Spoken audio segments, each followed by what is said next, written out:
Hello, everyone, and welcome to another week of GDQ Hotfix Speedruns. I am your host of Game Over, Regal. Welcome to tonight's show. Game Over is a show where we like to put on speedruns of games that are either known for their high level of difficulty or games that are being speedrun on higher difficulty levels than they normally would be run on.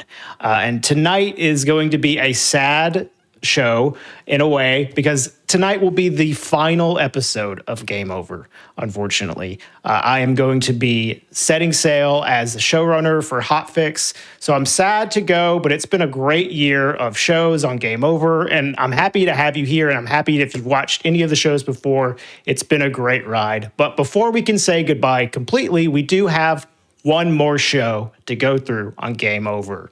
Tonight, we have two amazing speedruns from two amazing runners. The first one is going to be Horizon Zero Dawn, New Game Plus on Ultra Hard Difficulty by Elkier. And after that, we're also going to have a Dark Souls 3 80% restricted run by Spacey L1, a longtime runner. It's been on the show several times, so I'm excited to end it off with Spacey. But first, we have very, very cool run from Elk. Elk, take it away from us and introduce us to what you're going to do tonight. Thank you. Appreciate it. And congrats on the many episodes. Sad Thank it's you. the last episode, but I'm glad to be a part of it. And let's make sure we get a good send-off here. So yeah, I'm Elka, and please just call me Elk. That's what most people do. And we are going to be speedrunning Horizon Zero Dawn today. One of the major PlayStation Studios games. And specifically, we're going to do my personal favorite speedrun category, by far the category I've put the most time and effort into, which is New Game Plus on Ultra Hard Difficulty, meaning any percent New Game Plus, but you'll hear me just call it New Game Plus because when you mention both any percent and New Game Plus, it can be confusing. But but it's New Game Plus, meaning we have to beat the main quest as fast as possible, and it's a New Game Plus on the hardest difficulty, and we'll talk about what that means when we get into the run. So yeah, I guess without further ado, we should probably just get started. Sounds good. Yeah, so we're gonna do a New Game Plus and then Ultra Hard here, and I assume one of you will start the timer. So Yeah, just count us in. Yep, when I skip the first cutscene, so I'm just gonna do 1, 2, 3, and then on go. And we'll get right into it here.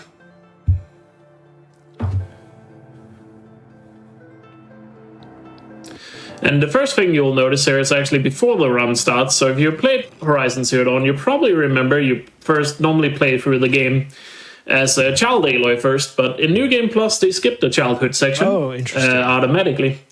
Yeah, simply because it's basically a tutorial, and the speedrun, it's not that interesting. It's basically an auto-scroller, so it's kind of nice we get to skip and just go straight into adult Aloy mode here. But let's get ready here to start the run. So on 3, 2, 1, go. All right, good luck. Thank you so much. So yeah, right off the bat here, we have to go down here and talk to Rust, and you're probably noticing right off the bat, I'm not running. That is because rolling is the fastest movement when you are not on a mount in this game. So we're going to be doing a lot of rolling around the map to get around here. And the first skip actually happens right away here. There's a lot of things that's going to happen really quick after we talk to Rust here. So the first thing we're going to do is fast travel. Since it's New Game Plus, we already have unlimited fast travel pack. And we are going to fast travel a couple of times here. Normally this is only faster when you do loadless time, which is how this run is normally timed. But I'm going to show it anyway, because we actually fast travel 3 times here. And the short explanation is it brings us right next to Rust here, and it skips some loading time, or some loading time that normally isn't counted as loading time, which sounds confusing, but just bear with me. But that's one of the only places in the run where we do loading that is slower than RTA, I would say. Because most of the loading times would also be faster than RTA, but saves even more time because of loadless. And we already had our first fight, so we're going to use our Stormslinger here to quickly deal with this Sawtooth.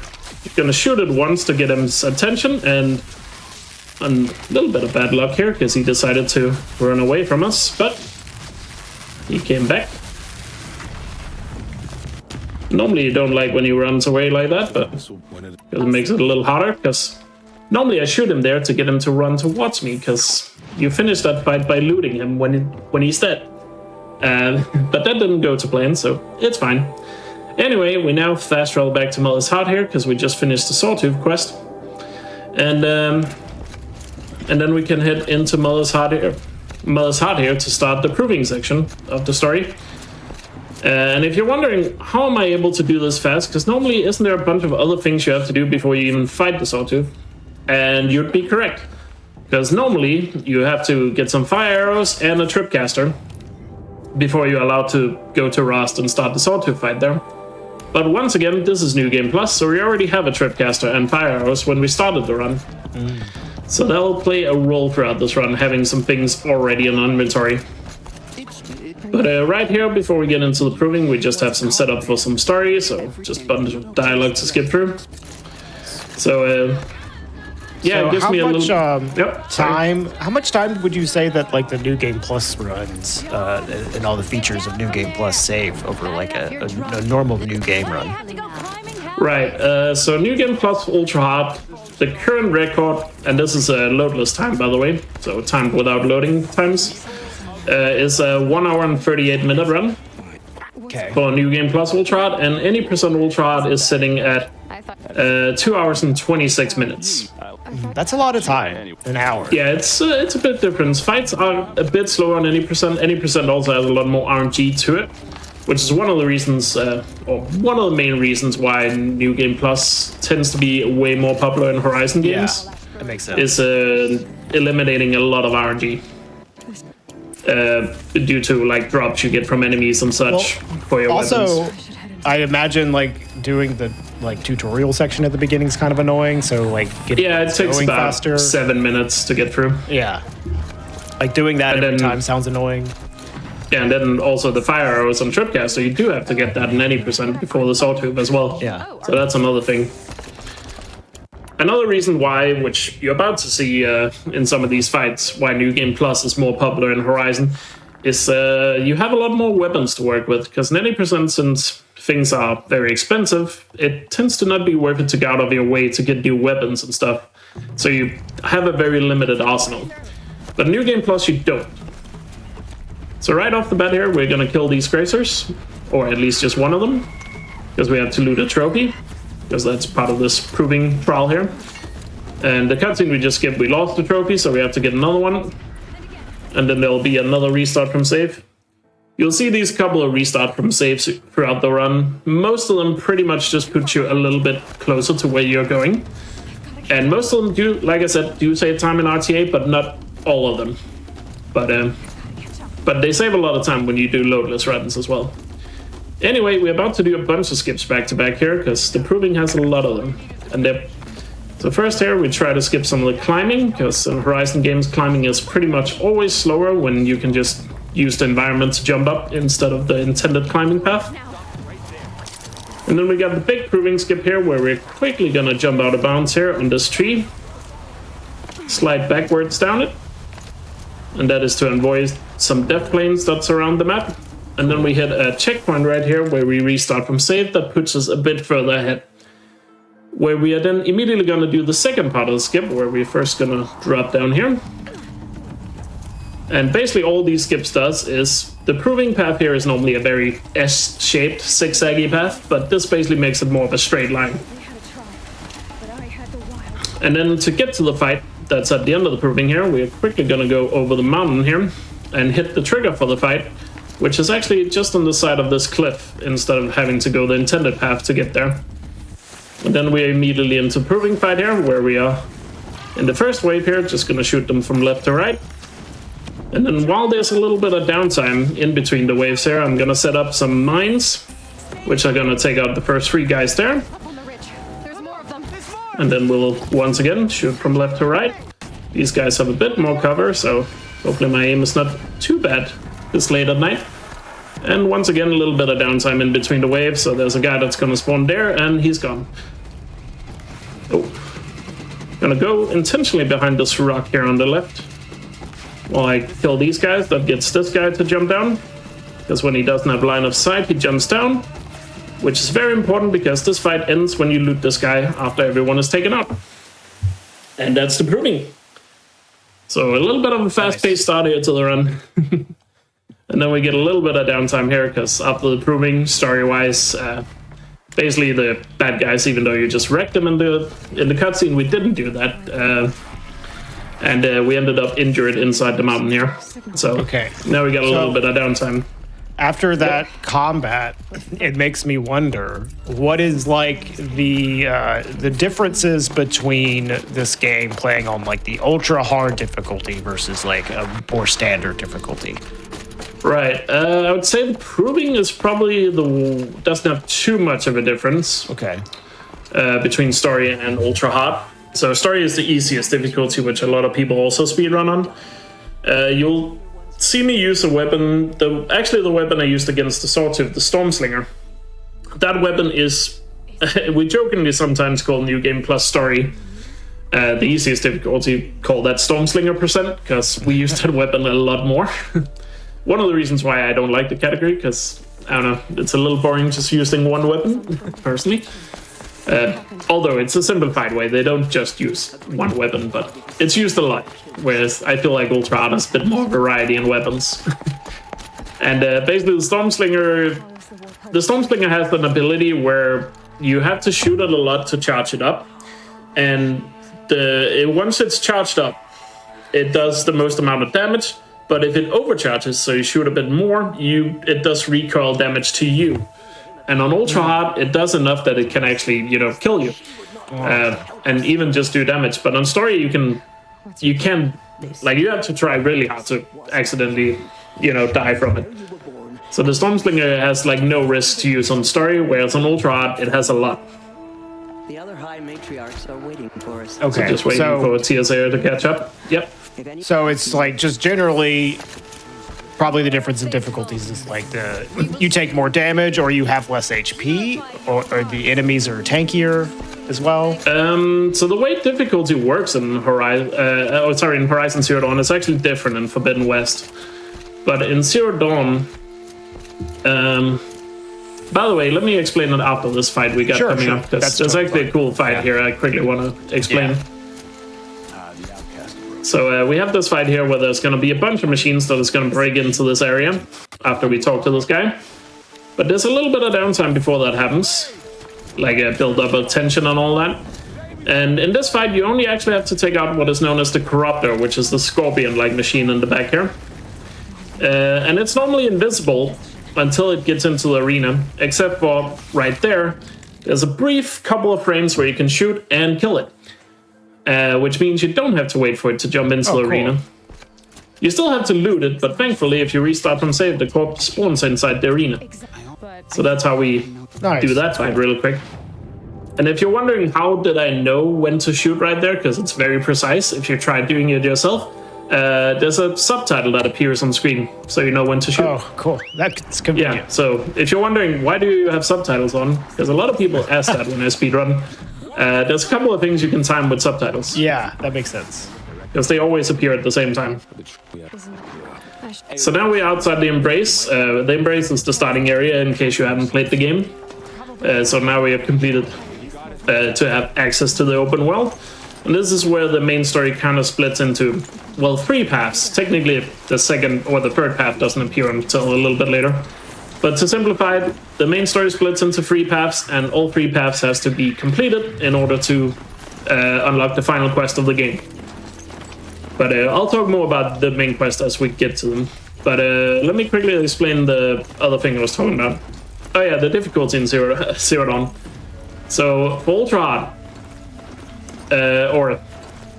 for Ultra Hard is a little bit of a unique difficulty compared to the others, as machines are naturally more aggressive, and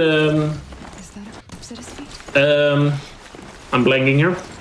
But the way Horizon does difficulty is a bit interesting, because it doesn't actually buff enemies in any way. Like, they don't get more health in Zero Dawn. They do in Forbidden West, but not in Zero Dawn. What they do instead is, all your weapons are nerfed the higher the difficulty you play on. Okay. And the same also applies to my outfit. You probably have noticed I have a blue health bar. That's because I'm wearing the outfit called the Shield Reaver, and that has a shield on top of it. Now, it's a little misleading if you just look at the shield on top of the health. You just assume, oh, he must have doubled health. That's not true. And the amount of shield you get actually gets lower the higher the difficulty. But the Shield Reaver is still worth it to use because it's the most versatile outfit in this game. But essentially all your weapons and what's it called? Weapons and outfits get nerfed the higher the difficulty. And then there's a couple other things, like machines are more aggressive, less time in between the attacks and stuff like that. So right here we just did a quick little setup for a main quest called the War Chief's Trial, which is the next main quest we're going to do. But we're not going to head straight to the War Chief's Trial, because it's actually, since this is an open world game, it is a little faster to do a couple other things here before we go to the quest, since we are closer to them now than we'll be later. So we're going to head to Miller's Crown here, which sets up another main quest. Excuse me. And inside Miller's Crown here, we're going to talk to Maria, which tells us how to get across the border into another territory. So we're going to set that up before we head back and do the rest of the War Chief's Trial. I'm also going to get off my mount here and shoot it, which looks a bit weird. But we're going to do that a couple of times on this run. And it is very much intended. First, let me quickly talk to Maria here. And then we're gonna leave Mother's Crown, which is the settlement here, by going out the back. And then we're gonna call for another mount, because we have the skill to call the mount anywhere. Again, New Game Plus, so we have it right away. And the reason why we shot our mount is to guarantee we get a better spawn for the mount, since we don't leave the same way we came in.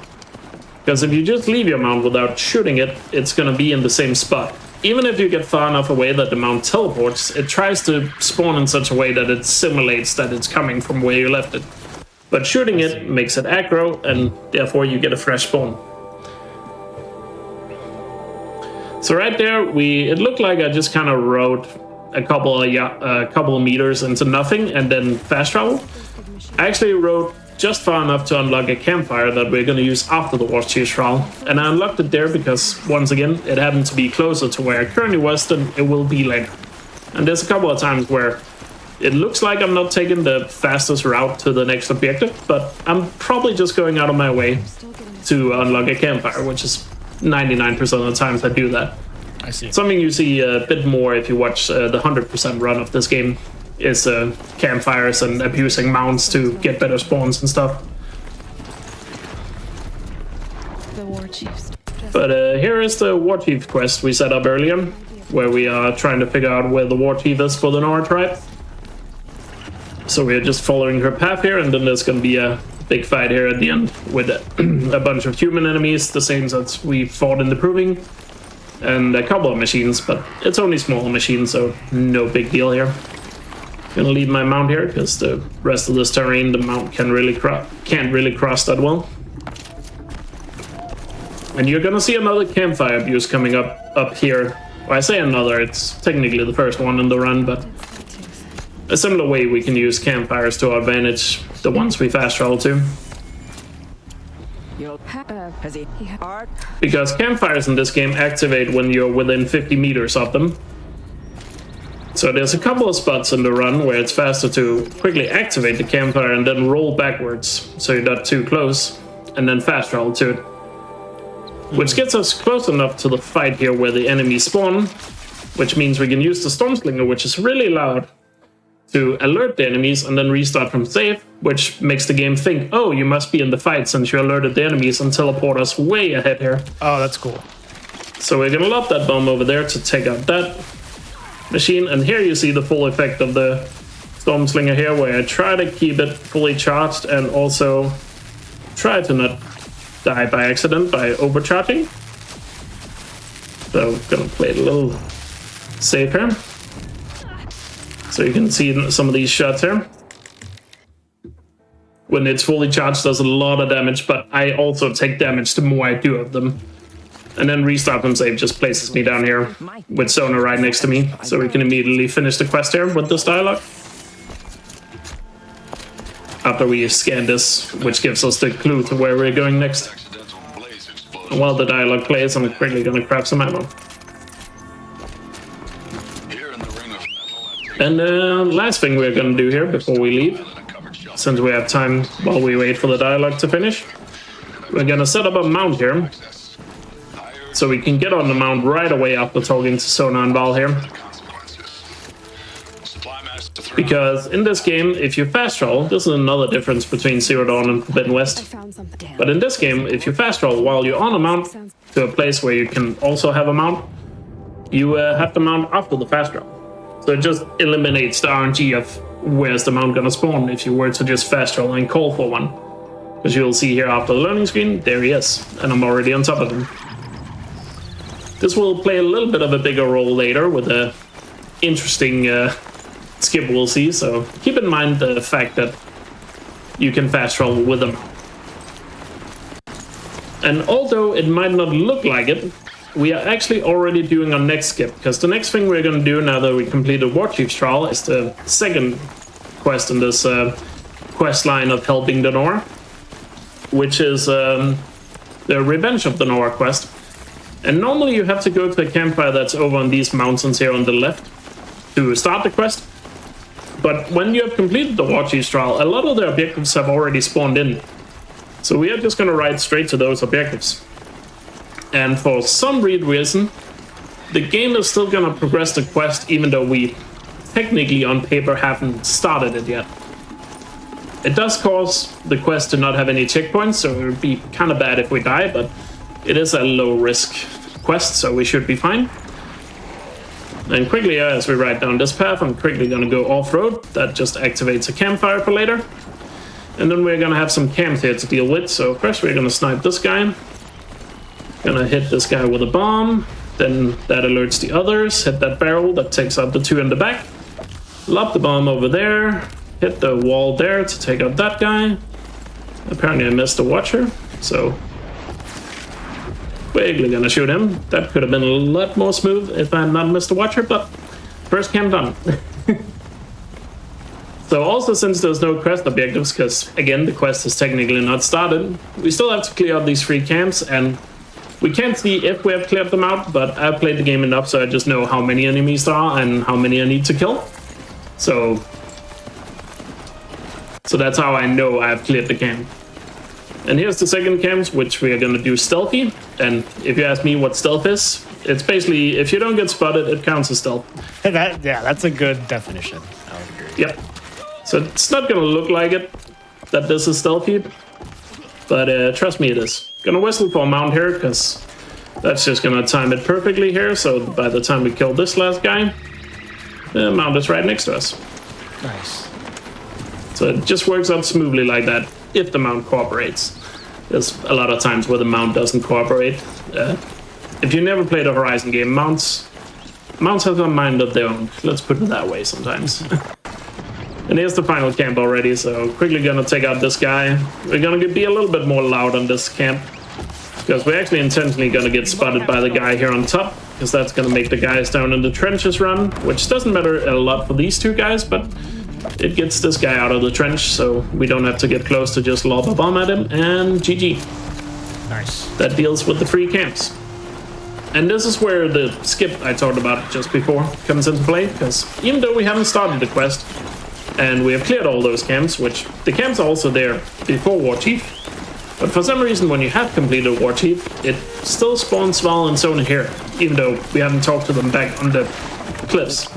If I'm south, oh yeah. And it still sets up the final part of the quest, which is going into Ring of Metal, aka Denver Stadium, Go now.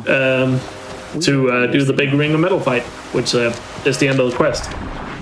So I don't know why the game does that, but it does, and it basically just saves time because it gives us a more straightforward route to get to the camps after War Chief. It's kind of nice that it just works like that. And like I said, there are consequences with checkpoints, which isn't too big of an issue. Because it just means if you die, you do have to kill most of the, or basically all the camps again, because it doesn't save because the quest isn't active. I was going to ask about that. Like, you were talking about risk. Like, how bad is it to, like, die on some of these parts? I would say, I mean, if we're going for world record, it would obviously end the run. Right, But sure. yeah. But it depends on where you die. The most likely place to die, I would say, is probably the last camp, and you would have to do the entire last camp over again to set it up again. But dying on camp 1 or 2, I believe, if I remember correctly, it's been a while. I do believe it sets it up in such a way where you have to do all of it over again. So yeah, and also dying in ring of battle means you also have to do some of the camps again. Yeah, well, I'm thinking like there are risky parts of the run later on as well. Yeah, it gets a bit more risky. Yeah. But obviously it is New Game Plus, so when you do it well, even though you can die quickly, it makes it look very easy. Okay. That's like a big part of this run. So we just shut the bellow back there.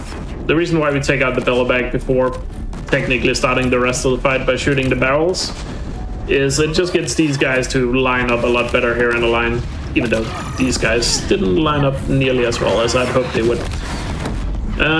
This ring of metal here is notorious for being an annoying split in the run when you do normal runs, because these guys just don't spawn always in the same spot, so trying to just keep track of everyone here, because you'll see there's a lot of human enemies, and Yeah. really want to try to get them in groups and not just shooting one guy per bomb. But you can see sometimes I can line it up so I get 2 for 1s or even 3 in 1 if they line up for it.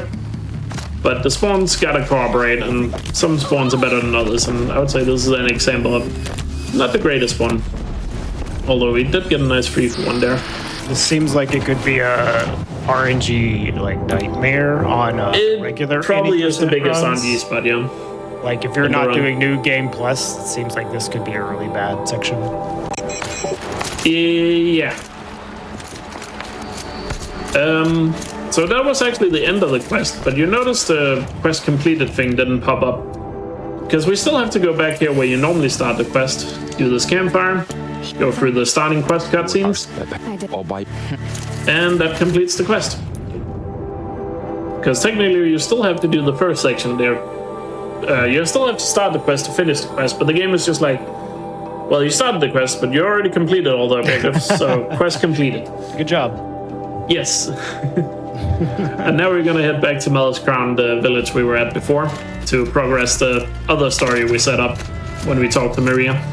But before we do, we're quickly gonna start 2 side quests, which you might remember this is main quest speedrun, so why the side quest? And good question, remember that for later. But we're gonna use these 2 side quests to save some time, and here's another campfire abuse where I activated the campfire and then fast travel to it.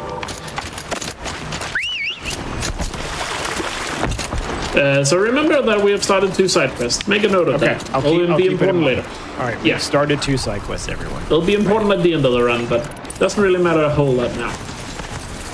So in order to cross into the other target territory, we have to clear some corrupted zones, because otherwise they won't let us cross the border. So we're gonna do a quick drive-by here, where we use our bow with triple shot fire arrows. So with this bow, especially when we fight bigger machines later on, we can load in more than 1 arrow at a time, so we can shoot 3 at once.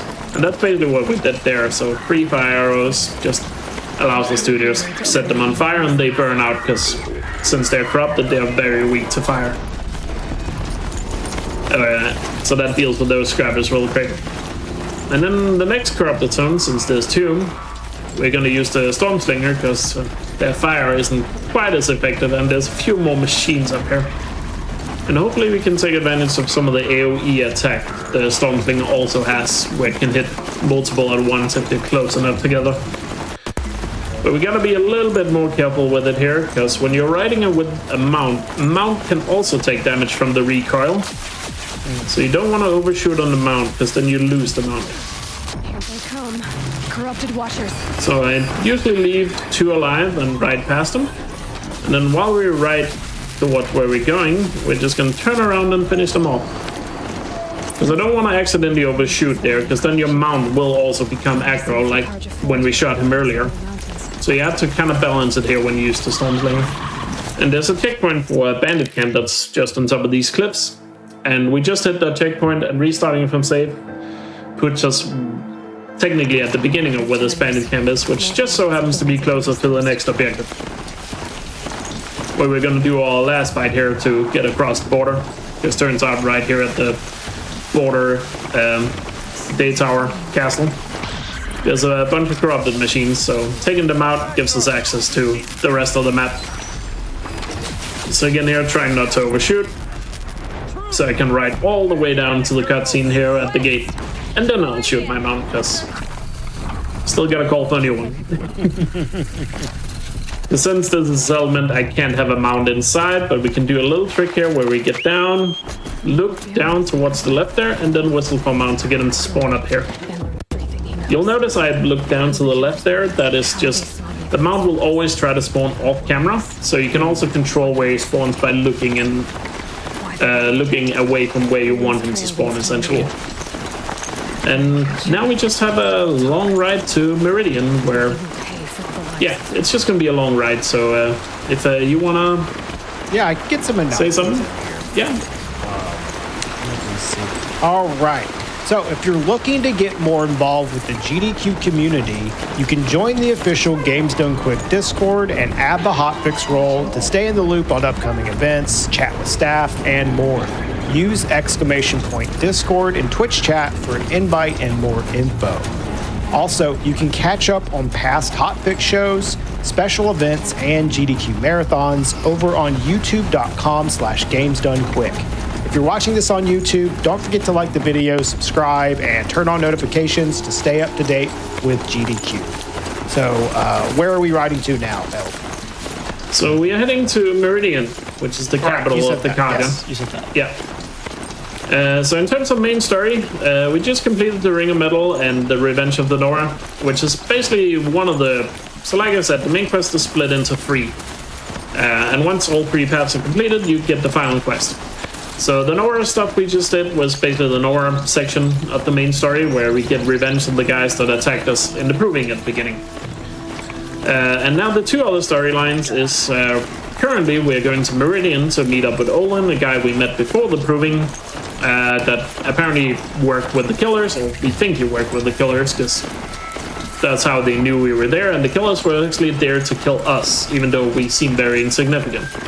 Which is going to set up the whole storyline of Aloy trying to figure out what happened in the past, because in case you don't know, Horizon is a post-apocalyptic game that takes place in the year 3041. Or this game takes place in that year. So there's the whole storyline that go in the main quest, which is like the main thing of Aloy learning about the past and how that affects the future. And then the last main quest part, which is going to be set up here in Meridian, is figuring out what happened to a character, Aaron's sister, who is the leader of the main cat, who supposedly got killed, but as we'll learn later, she didn't actually die. It was a setup, so we're going to have to solve that, which gains us some trust with both the Kaja and the Oseram tribe, which plays into the main story at the end, because the story is kind of about uniting the tribes together for one cause at the end. Also, this is not a very direct route to Meridian, once again, going a little bit out of our way to unlock a campfire, so that'll save time later. But also this time around, unlocking this campfire has some extra effects that we'll see when we get to Meridian here. But Meridian is basically like a little bit of downtime after a bit more of a hectic start to the run, because we just have this ride and then we go into Meridian, do a little bit of dialogue and stuff, and then we leave again. It's nice to have a little bit of a break. Yeah, this is kind of like the breather after getting past the early game and when you're normally doing runs before you get some hectic stuff again. So we're leaving the mount behind here just because,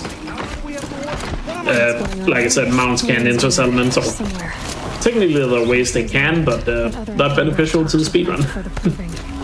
Aaron said he'd introduce me to And right here, as soon as we're halfway across the bridge, once again we unlock the fast travel and fast travel in.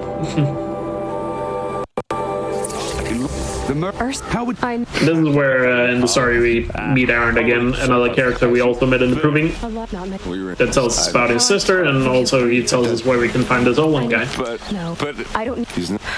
Okay, I need. So Hey, come back. Olin's place is this way. What was the thing I wanted to say? I just had it on the tip of my tongue, typically. Not now.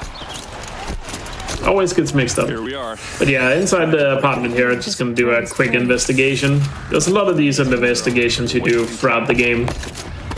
And a lot of them have a few more options you can go through, but obviously we just do the ones that are necessary to progress the plot here. Looks like Olin kept a journal. Olin? And as soon as we are done here with this investigation, we are gonna leave for one next objective, which was gonna be finding Olin at the excavation site just outside Meridian. Glyphs show places he visited. And there we're gonna have another fight. The first thing we're quickly gonna do here after we get through this cutscene is we're gonna swap out our weapons. Because don't act.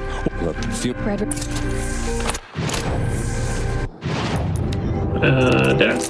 Gonna swap out our damage ice rail for a freeze version of ice rail. So we have two ice rail in all loadout. One is set up for freezing enemies, while the other one is set up for damage.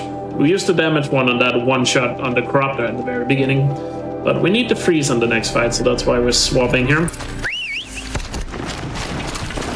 And then we're quickly gonna load our weapons so they're ready for the upcoming fight. You also probably noticed there, and you might see it a couple of times in this run, that I opened the map twice before fast traveling. Although it might look like a mistake, it's actually intentional, because in this game, when you open the map first after you have traveled across it, the game does this slow cinematic where it just shows you all the things you have discovered and pop them in on the map, which takes forever. So if you just open the map twice, it skips it. So it might look like a mistake to open the map twice, but it's actually intended. So the excavation side fight here is, if you watch my stream, you've probably seen this fight 1,000 times, because it's always the one I used to warm up with. But essentially, there's going to be a lot of the human Eclipse soldiers and two corruptors. And you might remember we were able to kill the two corruptors we have already killed very quickly. But these are actually slightly tougher. So that's why we're going to see freeze being used here for the first time to quickly deal with them. But the first thing we're going to do going into the fight is taking out some of the humans here on the ground. So get through the dialogue, then we're going to drop down and take out these two guys before they get behind cover over here. Kill the guy next to the corruptor so he doesn't hit us while we go for the freeze. Once he's fully frozen, we bop him on the nose with the triple shot. That takes him out. Kill one archer before this guy gets close. Dodge his attack. Freeze him and a bop on the nose for him. And then there should just be the last three enemies here. This guy's behind cover, so he's going to be a little annoying. That shot missed. I disagree with that.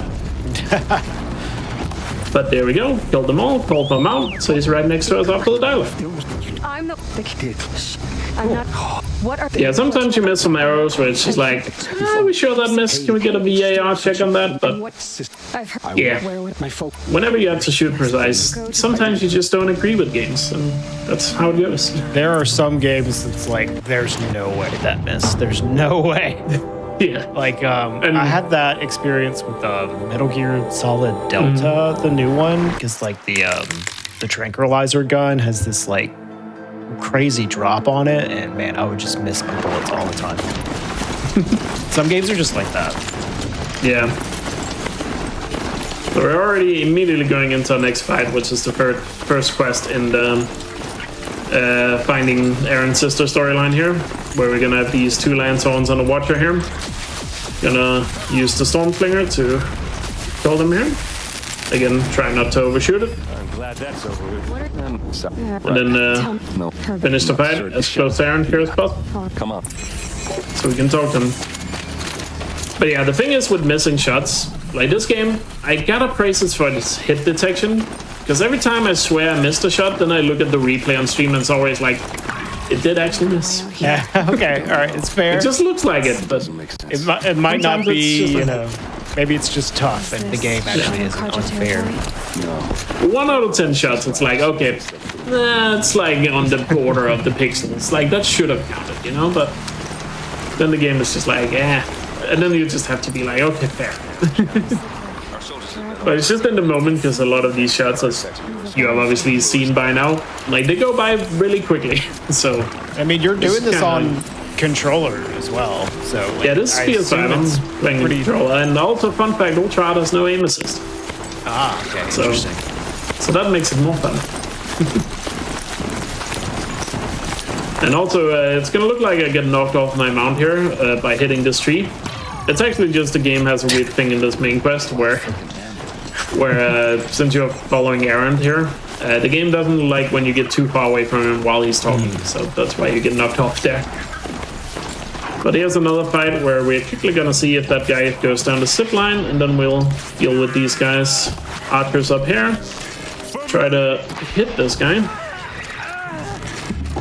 And then we're gonna flip our camera here as we go backwards, because that manipulates the spawn of one of the Ravagers here.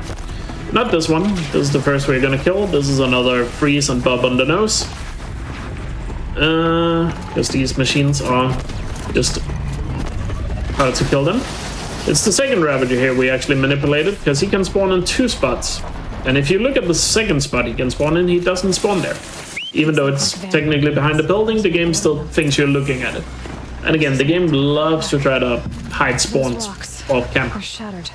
Something hit these. In case you're wondering why I manipulated, it's just the second spawn is a lot further away. What are those Hopefully leather that's straps? self-explanatory. Armor straps. I would say the freeze looks very And powerful. a rock with blood on it. It is indeed. That is definitely a thing in Horizon. Once you have really good weapons, like we obviously have in New Game Plus, By the tripod. you can freeze enemies really quickly. Yeah. And then just another investigation here where we learn, oh, Ursa is not actually dead. She's alive. And then we're gonna fast travel out of here, and then we got another ride up to Maker's End, also known as Salt Lake City. Because this place takes place in western US, Oh, okay. Interesting. in case you don't know. Yeah. Like I said, it is a post-apocalyptic game, and Well, I don't know You what said, it is with Sony. Oh, sorry. no, you said that like the fight earlier was in like the Denver stadium. Like I guess Yeah. that's like true. I Yeah. didn't know if you were making a joke or what, but I guess it's just No, true. no, it is the Denver Stadium. The Okay. town we were doing the whole Revenge of the North in is Denver. Okay. And the town we're heading to now, or city, I guess, is Salt Lake City, which is where the apocalypse originated. Because I don't know what it is with PlayStation, what they have against Salt Lake City, but both Last of Us and Horizon, the apocalypse started in Salt Lake City. Oh man. No, humanity, excuse me, the apocalypse didn't start there.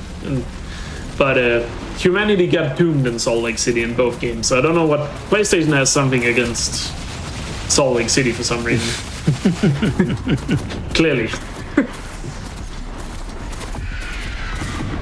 So quickly gonna go through the desert. There's a lot of machines here riding from A to B. And obviously you wanna not get knocked off. He's chasing us. We're fine. And then all these machines blocking up half fun. It's a lot more scary if we were to do the any percent version of this run, because, well, everything can almost one-shot you in any percent. Since it's New Game Plus, that's not the risk. But also the run is so optimized that taking a time loss of getting knocked off your mount can also kill a run, so even just these rides from A to B, doing those sections where there will be a lot of machines can be a nightmare sometimes. And sometimes in this run, you just get unlucky and have to start over. You know, sometimes the game is just not with you. Even though there's less RNG in this, we have managed to just optimize this run so much at this point where it's like, certain things just have to go your way, and that's just the reality of speedrunning. At some point, RNG is going to catch up with That's you. what I'm thinking. Like, I know exactly how that is. I speedrun Dark Souls. Like, that's just how it is. It's like, well, this run was not meant to be, fortunately. Yeah. But maybe one day I can show the any percent run at GDQ, and yeah, it's a different beast. It's a lot more unforgiving. I do like this run, it's more just because it's so optimized at this point that certain things just have to go your way. Like, coming up here, we're already at the next fight here at Maker's End, so let's quickly get into that. Gonna do a little skip here to get into the fight sooner. Once again, this is normally a zigzaggy path, so we're gonna turn it into a straight line with a little bit of parkour here. Cool. And also, if you kill one enemy here before the fight actually starts, it automatically skips the cutscene. And immediately throws you into the fight like that. That was very abrupt. Yep. Gonna headshot this guy. Missed the shot on that guy. Dodge the bomb. Try to hit the archers in the back. It's a little hard to see that guy. Oh. Normally, if you kill those guys a little bit more cleanly, you can hit those watchers before they get to you. But there we go. And then we're gonna loot the focus here. And then head inside the tower here. Where we are also not gonna climb this tower the intended way. Okay. Because once again, say it with me, we're gonna turn it into a straight line. Or straighter line. Gotcha, yeah. I know these are technically not straight lines, but yeah. But basically we have to get to the top of this tower, and the first thing we're gonna do is use this Deathbringer statue to skip an entire floor by simply doing that. And then normally you have to do this slow shimmy path here, so we're just gonna squeeze Aloy through here, prove that she's not fat, and then do a jump over here, skipping a lot of that shimmy path there, which is normally very slow. And that's already 3 floors of this building done in that short section right there. And then immediately we're gonna come up here to something I personally call the elevator skip, which basically skips half of one of these like elevator paths I'm climbing through here. So we're gonna use the environment here. Oh. To get up here. There we go. And then we're already halfway through that elevator path. And now the rest here is the most impressive part of this tower climb, or at least the one that's most visually appealing. So instead of using the intended path of going through the inside of the building, why not use the outside of the building? So we're gonna do a precise jump here to get up to that rebar, jump around here, get on top of this wall. Wow. And then shimmy around all the that's cool. rebar here. Oh, it isn't done yet. Not done yet. Yeah, gonna go up here, turn around, jump to the outside part of the building, and then just follow this spire up here until we go through that greenery, turn around, then we're gonna do a good old-fashioned explosive jump to get a little bit higher there. To get a little This is further up. awesome. Yeah. This is so cool. Turn around again, and now we are almost up at the office. Unfortunately, this office has a big invisible wall around it, so we can't just jump straight in. We have to turn around, jump up here, and jump over the invisible wall, and there we go. Now we're at the top of the tower. That was super cool. Yeah, it's definitely the most visually appealing part of this. Yes, I believe I do. So, right up here, we're gonna have 3 holograms. We're gonna have to go through that basically explains, well, how did the apocalypse happen? Turns out there's a bunch of military robots that can self-replicate, and they use AI, and a glitch happened that caused them to go rogue. Especially, that's just something that obviously wouldn't happen in real life. So, rest easy tonight. But that's basically how the apocalypse happened. So there's always that joke in the Horizon community. It's like, oh, we are absolutely on the Horizon timeline. But the good news is the apocalypse doesn't happen until the year 2065. But there's a major climate catastrophe in 2040 in the Horizon lore, so look forward to that. Which then causes AI to be used to save the world, but then it goes rogue. Honestly, yeah, we might be on the Horizon timeline. Yeah. It might be like that. So I hope you don't live near a coastline in 2040. By the way, since we climbed the outside of the tower, that also means we didn't hit some dialogue triggers inside the tower. So you might have noticed there, in between the first hologram and the second hologram, Aloy normally has a bit of dialogue. But I was standing on this square specifically and rolled forward when the dialogue ended. That's because there's a dialogue trigger right here that you obviously can't see. But since we climbed the outside, we never hit this dialogue trigger. So we used that to skip the dialogue in between the hologram. But there's actually 3 holograms here. So there's going to be another dialogue after this second hologram. So we're going to go down here and there's another dialogue trigger right there. So now we just wait for the hologram to finish and roll into it and skip another piece of dialogue. Something you'll see in some of the Horizon runs, also in Forbidden West, is using dialogue to skip all the dialogue. Because the dialogue triggers are still there if you never hit them. Which can be a little funny when you play the game casually. If you accidentally skip the dialogue trigger, you can go back to an area and then get a dialogue trigger that's like for a quest you completed like 10 hours ago. Okay. But in the speedrun, it still works. So even though we're just watching holograms, we still have some skips to do. So you'll see Aloy starts talking here. There we go. Roll forward, and that cut her dialogue short. And spawns the third hologram faster. Jesus, Leslie. And it's not over yet. So remember that whole thing that bounce fast travel with you? Well, turns out, as I said earlier, normally you can't call for mount if you are inside a building or inside a settlement.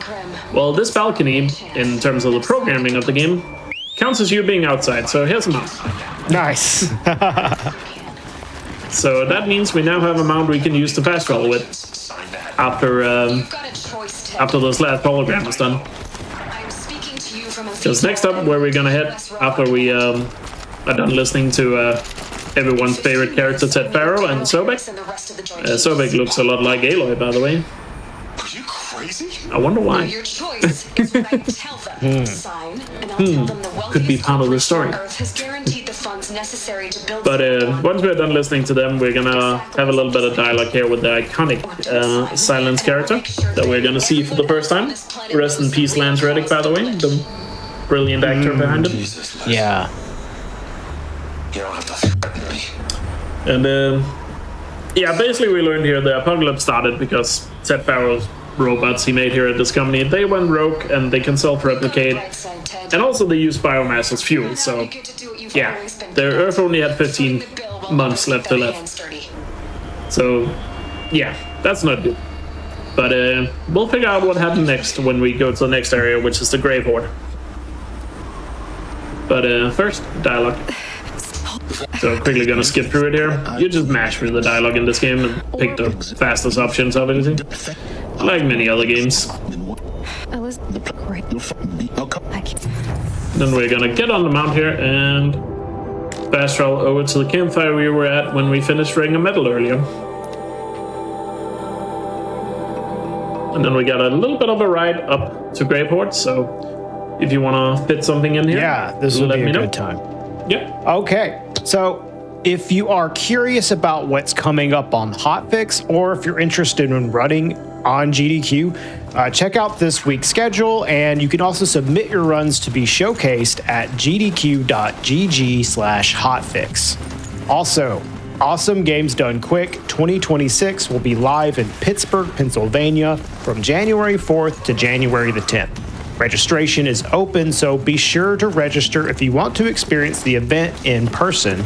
Visit gdq.gg for more info. And back to you, Elk. Thank you. Yeah, so now we're heading up to Grave Horde, which is an old military base where we learned in the holograms before that that's where Sobek headed next. So we're gonna go up there and figure out what she's up to and how did she stop the apocalypse, because, well, if the robots were like that, how are there still humans in this game? Dun dun dun. So that's the good thing about Horizon Zero Dawn story is, like, it just slowly gives you a little bit more and more information with the main quest that where you piece it together. It's like, oh. It does sound interesting. I usually like post-apocalyptic stories as well. I just like innately find them interesting. This is a game that I never finished. I got like several hours in, but like just never finished. But you know, like every single time I have a game on the show that I haven't finished, I'm like, man, I should play this. You know, especially because the runner just makes the game look like so fun.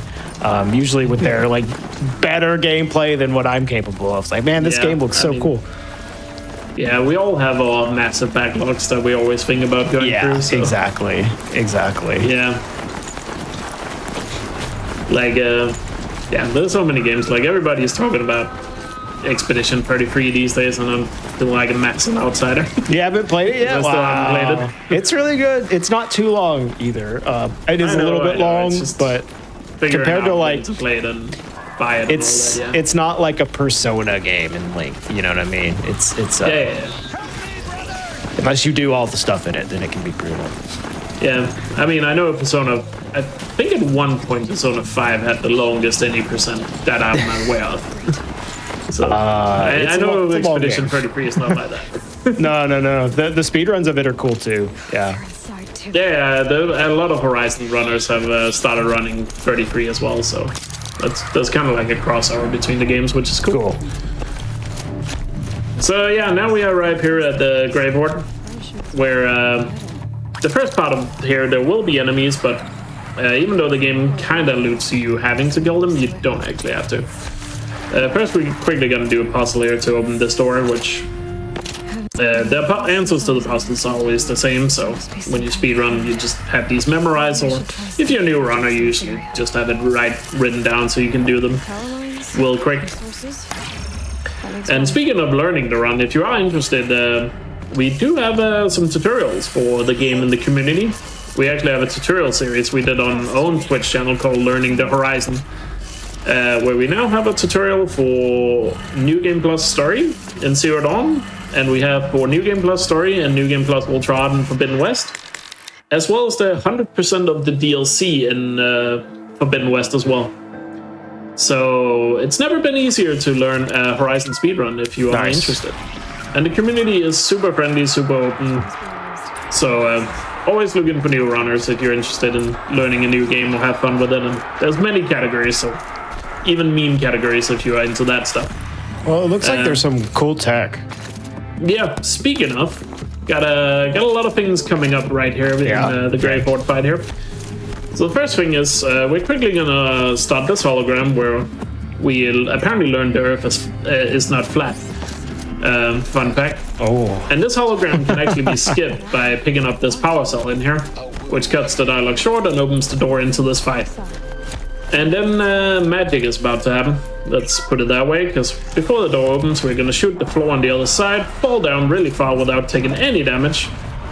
And we're gonna get close to this guy, start freezing him, dodge when he stomps, fully freeze him here, pay attention to where the humans are while we shoot him so he doesn't get hit. 2 shoulder cannon shots after he's frozen should kill him, that's a nice 2 for 1. He's down, and snipe the last guy. Beautiful. Nice. And if you paid close attention in that fight, you probably noticed that I kept walking backwards there during that fight. That's another thing. Positioning yourself when a fight is done. So you want to be as close to that door as possible when it's over. Sense. That's always the thing I allude to when people say, what makes the difference between the world record and, or what's the good difference between somebody new and someone who's done a lot of runs? The first thing I always point to is like, where are they after a fight is over, or how close are they to where they need to go next?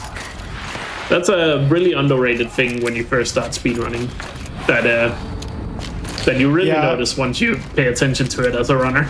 That's like just like this other extra bit of brain space that's hard to even like incorporate until you have all the other things automatic as well. Yeah. And then it'll just be free time save once you start actually thinking about it. Also, I probably should explain, how did I fall down without taking any damage? Good question. So the magic that happened there, you can see up there, that's the door we came through to start the fight, and the floor outside is breakable because this fight has the gimmick where you can shoot out the floor, so you can't just hide up there. But we can also destroy it ourselves. So when you open that door, it starts a cutscene a little bit delayed, so we have time to shoot a bomb at the floor before the cutscene starts. And this cutscene actually takes Aloy and walks her through the door and places her on the floor that's no longer there. And because we started falling during a cutscene, the game has a safety mechanic that it doesn't kill you if you started falling while a cutscene is happening. I see. So that's how we were able to fall down without taking any damage. We simply just abused the fact that the game, cuts out falling damage. By the way, if you're wondering why I went back into the room and not progressed the game, there's a hologram playing. Which, I was thinking that there was something happening in the background. Yeah. Yeah, there's these military guys that just talks about Steward on Commissioned orbital launch base outside. and other stuff in the story. But while that plays, you can just go back and pick up a bunch of medicine to heal up. You can also get a lot of resources, but this is New Game Plus, so we don't care. Any percent will get the resources. Nationals are subjects of corporate holdings, so But yeah, after this hologram is done, all that we're gonna do is head back to Meridian to progress the. So is this more the time that This we want is to go indeed to our... the halfway point of the run. Okay. So well, whenever let me you... just climb up here and fast travel, and then we can do it. Okay. So we are going to head into a little bit of a break coming up. Whenever Elk pauses, we will transition into that. Yeah, let's just pause here. Okay, sure. Sounds good. Okay, so we are going to go for a short little break, maybe about 5 or 6 minutes, just so everybody can go and take care of themselves, get a snack, get up and stretch, use the bathroom, you know, all that stuff. Before we do that, though, I want to say thank you to everyone for supporting Games Done Quick with your subscriptions, gift subs, and bits cheered. Your contributions help keep the shows running. If you're enjoying the stream, consider subscribing for exclusive emotes, ad-free viewing, and access to chat during replays. You can also always support the stream by sharing GDQ channel with your friends. Okay, so we're going to go to break. We'll be right back. See ya in just a minute.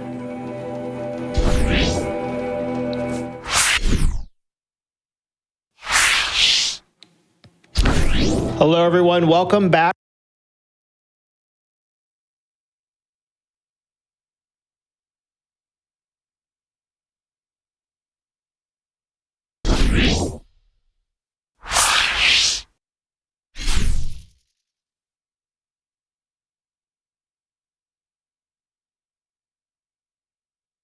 We were just at Graveward, where we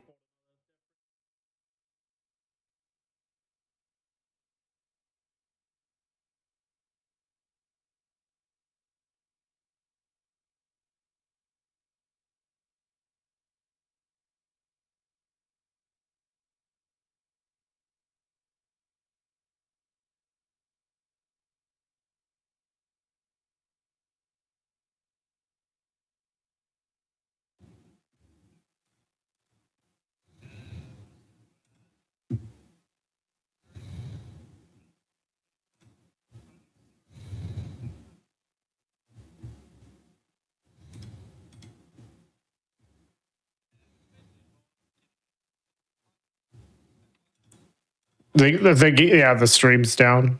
Okay.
Hello, everyone. Welcome back from some slight technical difficulties, but we are once again back to continue the speed run from Elk. Elk, go ahead and take it away for us.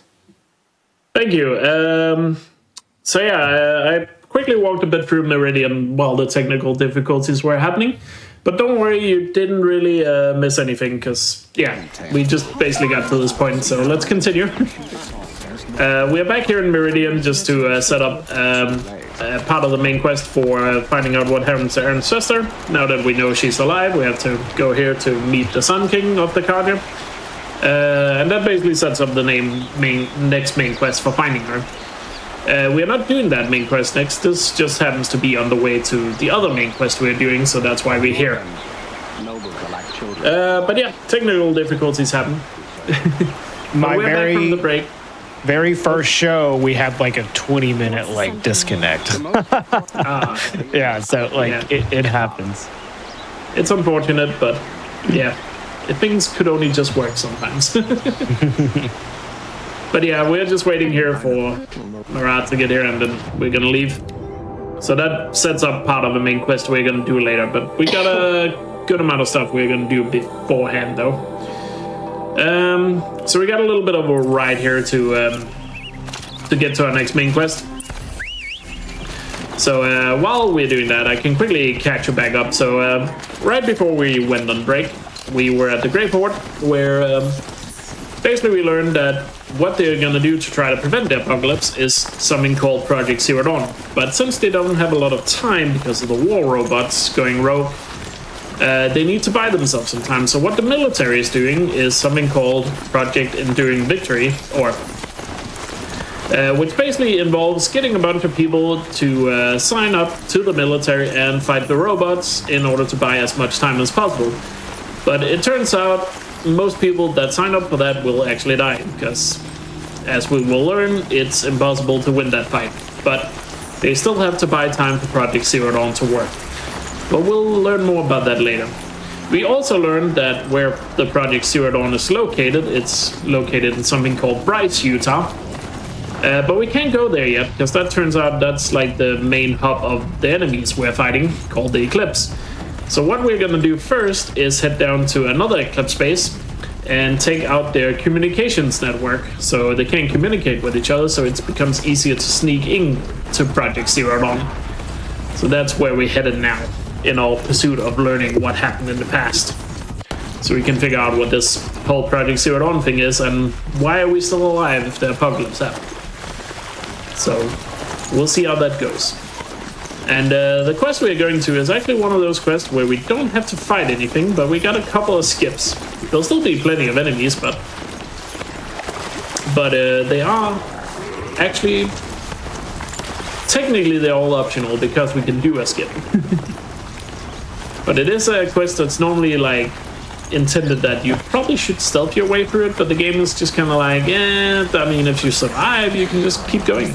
I like that. They're optional because we can skip them. It's like, well, the whole game is optional. There's one fight that if you don't even do the intended way, you have to fight them, but we gotta skip. You could just not play the game. The whole thing's optional. Yeah.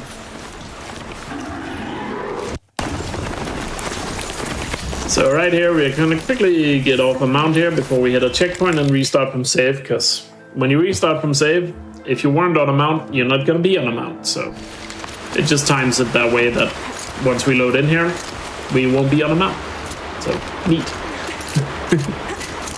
So yeah, now we're heading into the Eclipse space where we have to take down the network, and there's gonna be a couple of skips here right off the bat to get through these areas.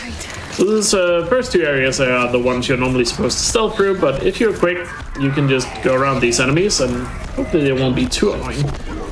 Normally there's a path you have to find in the middle of this area to climb up and then get a zip line, but that's slow, so it turns out this is just a branch here that has a very small and slippery hitbox.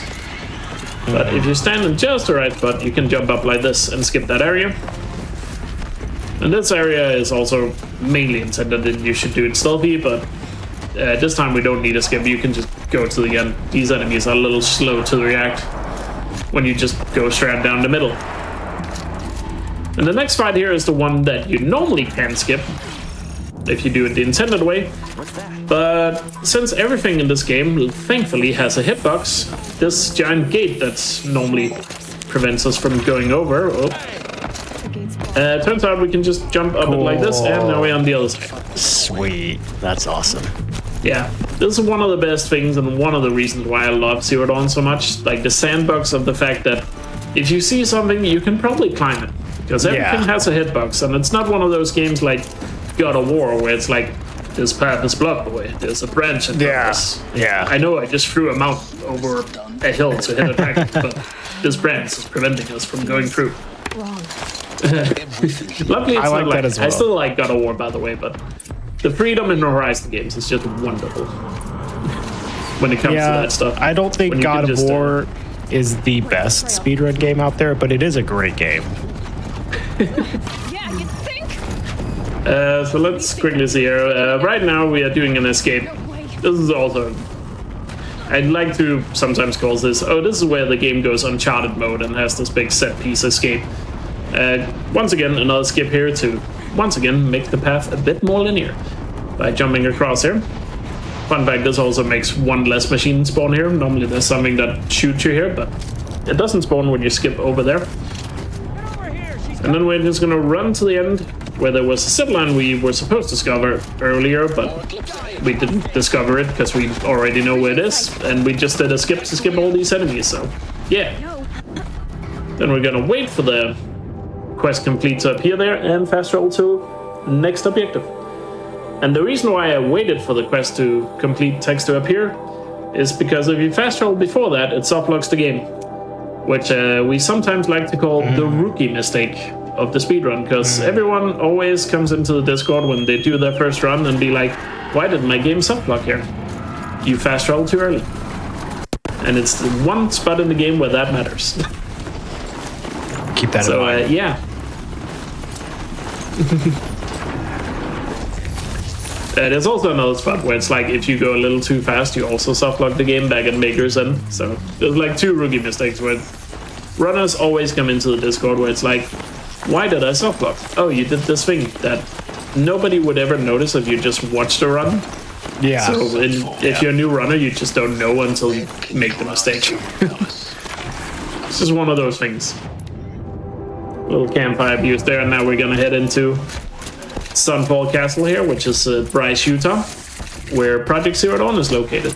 And since their communication network is over, and they don't know what Aloy actually looks like, all these guys just, you know, or as Silence puts it, they are too busy looking important, so they don't notice we're here. As it often tends to be. Welcome to the Citadel. Hiding in plain sight is very effective. If you want to hear about today's bout, This also sets up some side quest stuff you're not going to make any for one of the biggest side quests in the game called Queen's Gambit and stuff, but again, we're doing main quests, so not really important, other than the side quests we started earlier. I hope you didn't forget. I have had them in mind the whole time. I'm just waiting. I say you've been here before. Still a bit until we get to that point still, but just keeping you guys on your toes. Don't forget we have two side quests in hand. It'll be important later. It'll be on the test tomorrow, as they say. Yes, I have my notes written out. Two side quests active. Before you descend into the depths here, you should be fully committed. So right here, Silence does this whole thing, yada yada yada. A bunch of quests will be blocked if you do this quest now, and we don't care. So let's just head in. I won't tolerate whining. So inside Project Zero Dawn, we are about to learn what the project actually is. So it turns out it's impossible to, or in the past it was impossible to stop the war robots, and they did actually kill everyone. But Project Zero Dawn, as it turns out, was made by someone called Professor Sobek, or she was the main brain behind it. And basically Zero Dawn is an AI that will rebuild the Earth after the apocalypse happened. By building a bunch of machines that we have seen throughout this game that goes around, cleans up the environment, all that, makes it habitable for humans, and then eventually humans will spawn in and get all the knowledge of the people from the past, so they can rebuild the Earth. And that's how humans are still alive. Life on Earth. So the world did end, but an AI, Said it could not be stopped. I'm simplifying it a lot, but basically was left dormant and slowly but surely made the Earth habitable again, and then humans spawned in about 800 years later, give or take. This is 1,000 years later, so a couple of years has happened in this new era before Aloy came to be. I can pass them undetected. Spread out. So that's what happens here. But first, got the holograms explaining it, which we are quickly skipping. And now we got a very intense section coming up here. So first we're gonna have 3 guys we need to kill here. Fun fact between the console version I'm playing and the PC version. On PC you don't have to kill these 3, but console you do. So quickly gonna shoot them. Like so. And then we got another puzzle down here where you have a puzzle on the left that you normally have to do to get upstairs. But it turns out you can squeeze Aloy in between those rocks there, which pushes her through the floor, and you can grab the thing upstairs to repair this puzzle. So you don't have to go upstairs or complete the puzzle that's behind me right now. But that's not all. That was just the first skip of Zero Dawn.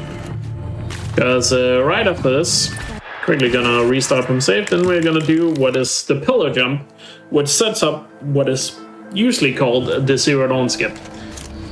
So normally there's this big fight in here that we're gonna skip by once again using the environment over here, and this jump is a little precise, so we'll see if we...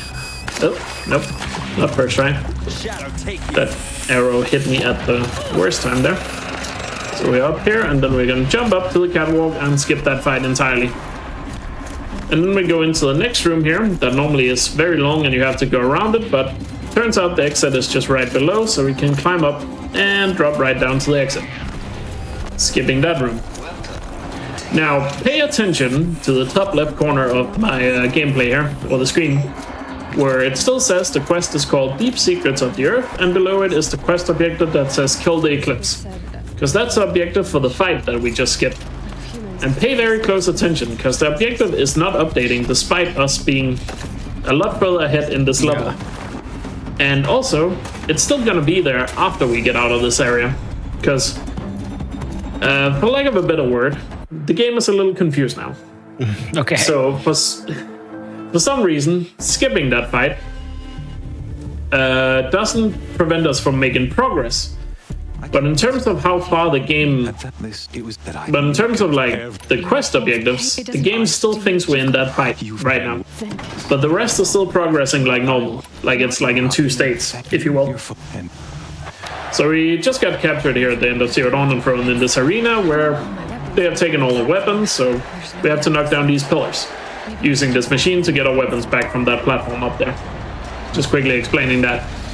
And this is very tight, so gonna get him to charge into that. Oh, he actually got me there.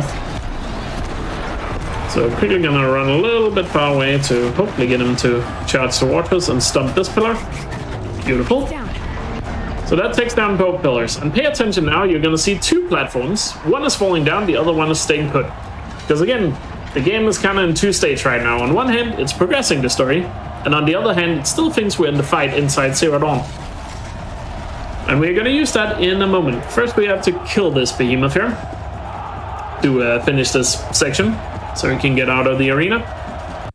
We just got all our weapons back, and now we just have to kill him. We don't actually have to kill this behemoth as fast as possible. We just have to kill it relatively fast. Because this is one of those fights where the next thing doesn't progress until the music gets to a certain point. So it doesn't actually matter how fast you kill this behemoth, you just have to kill it before the music gets to a certain point. So getting knocked over like this doesn't really matter, as long as we kill him like this. So you've probably heard this a million times before in a speedrun. Think of it like having to reach a bus. It doesn't matter how fast you get there, you just have to cast a bus. That's how that fight works. Yeah. And now the story is still progressing, even though, once again, you can't see the quest objective right now, but trust me, it still says that we are inside Zero Dawn doing that fight. Because the game hasn't gotten past that yet. And it will stay that way until we either restart from save or die, which does the same thing, which is load the last checkpoint.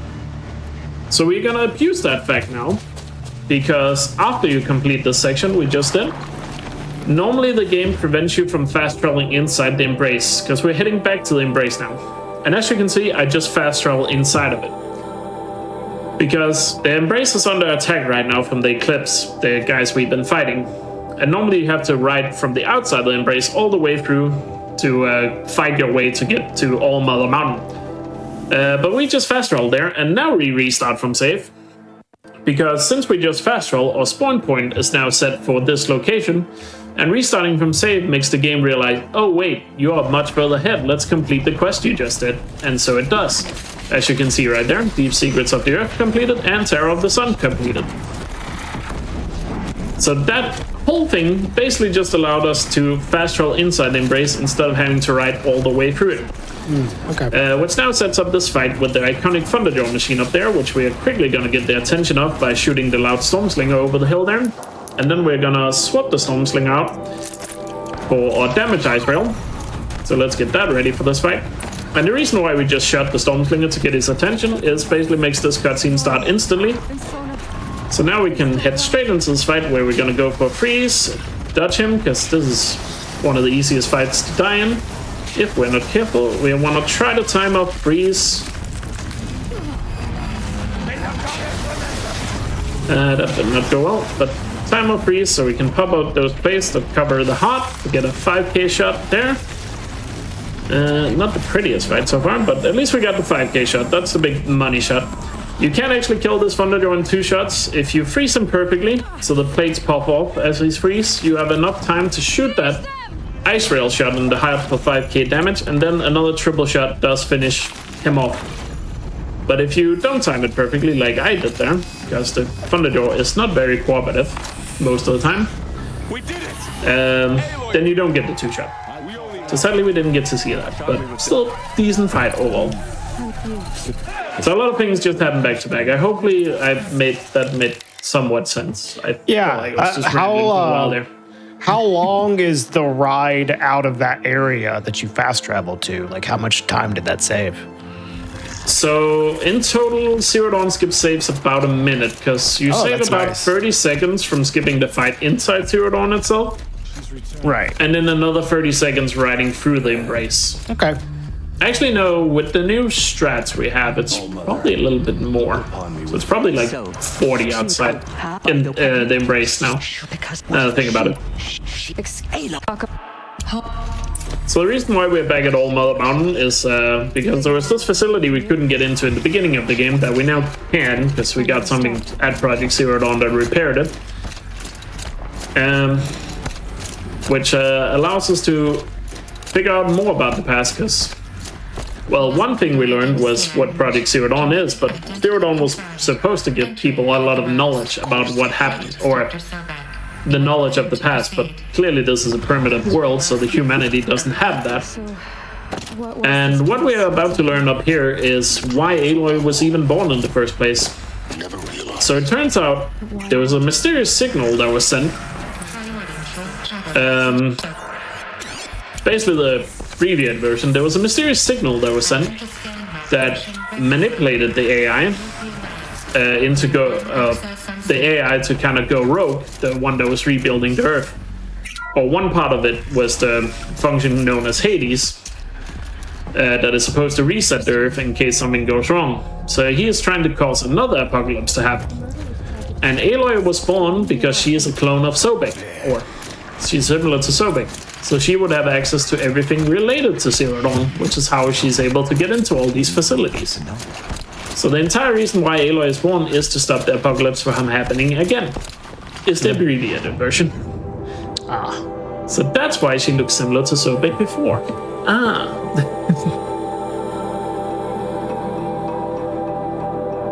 Which also explains why she doesn't have a mother or father at the beginning of the game, which was her whole purpose for leaving in the first place, was to find her mother. Which I suppose she technically get, even though she's a clone, but depends on how you want to look at it. Do you see her as a clone or a mother? I don't know. Or daughter is the right word. But anyway, we prevented the attack back there at All Mother Mountain and got that information. So now we're going to do the final, or second to last quest and finding out what's going on with Aaron's sister, which takes us up to the borderlands for the Ossuran territory. And Is this a good time to...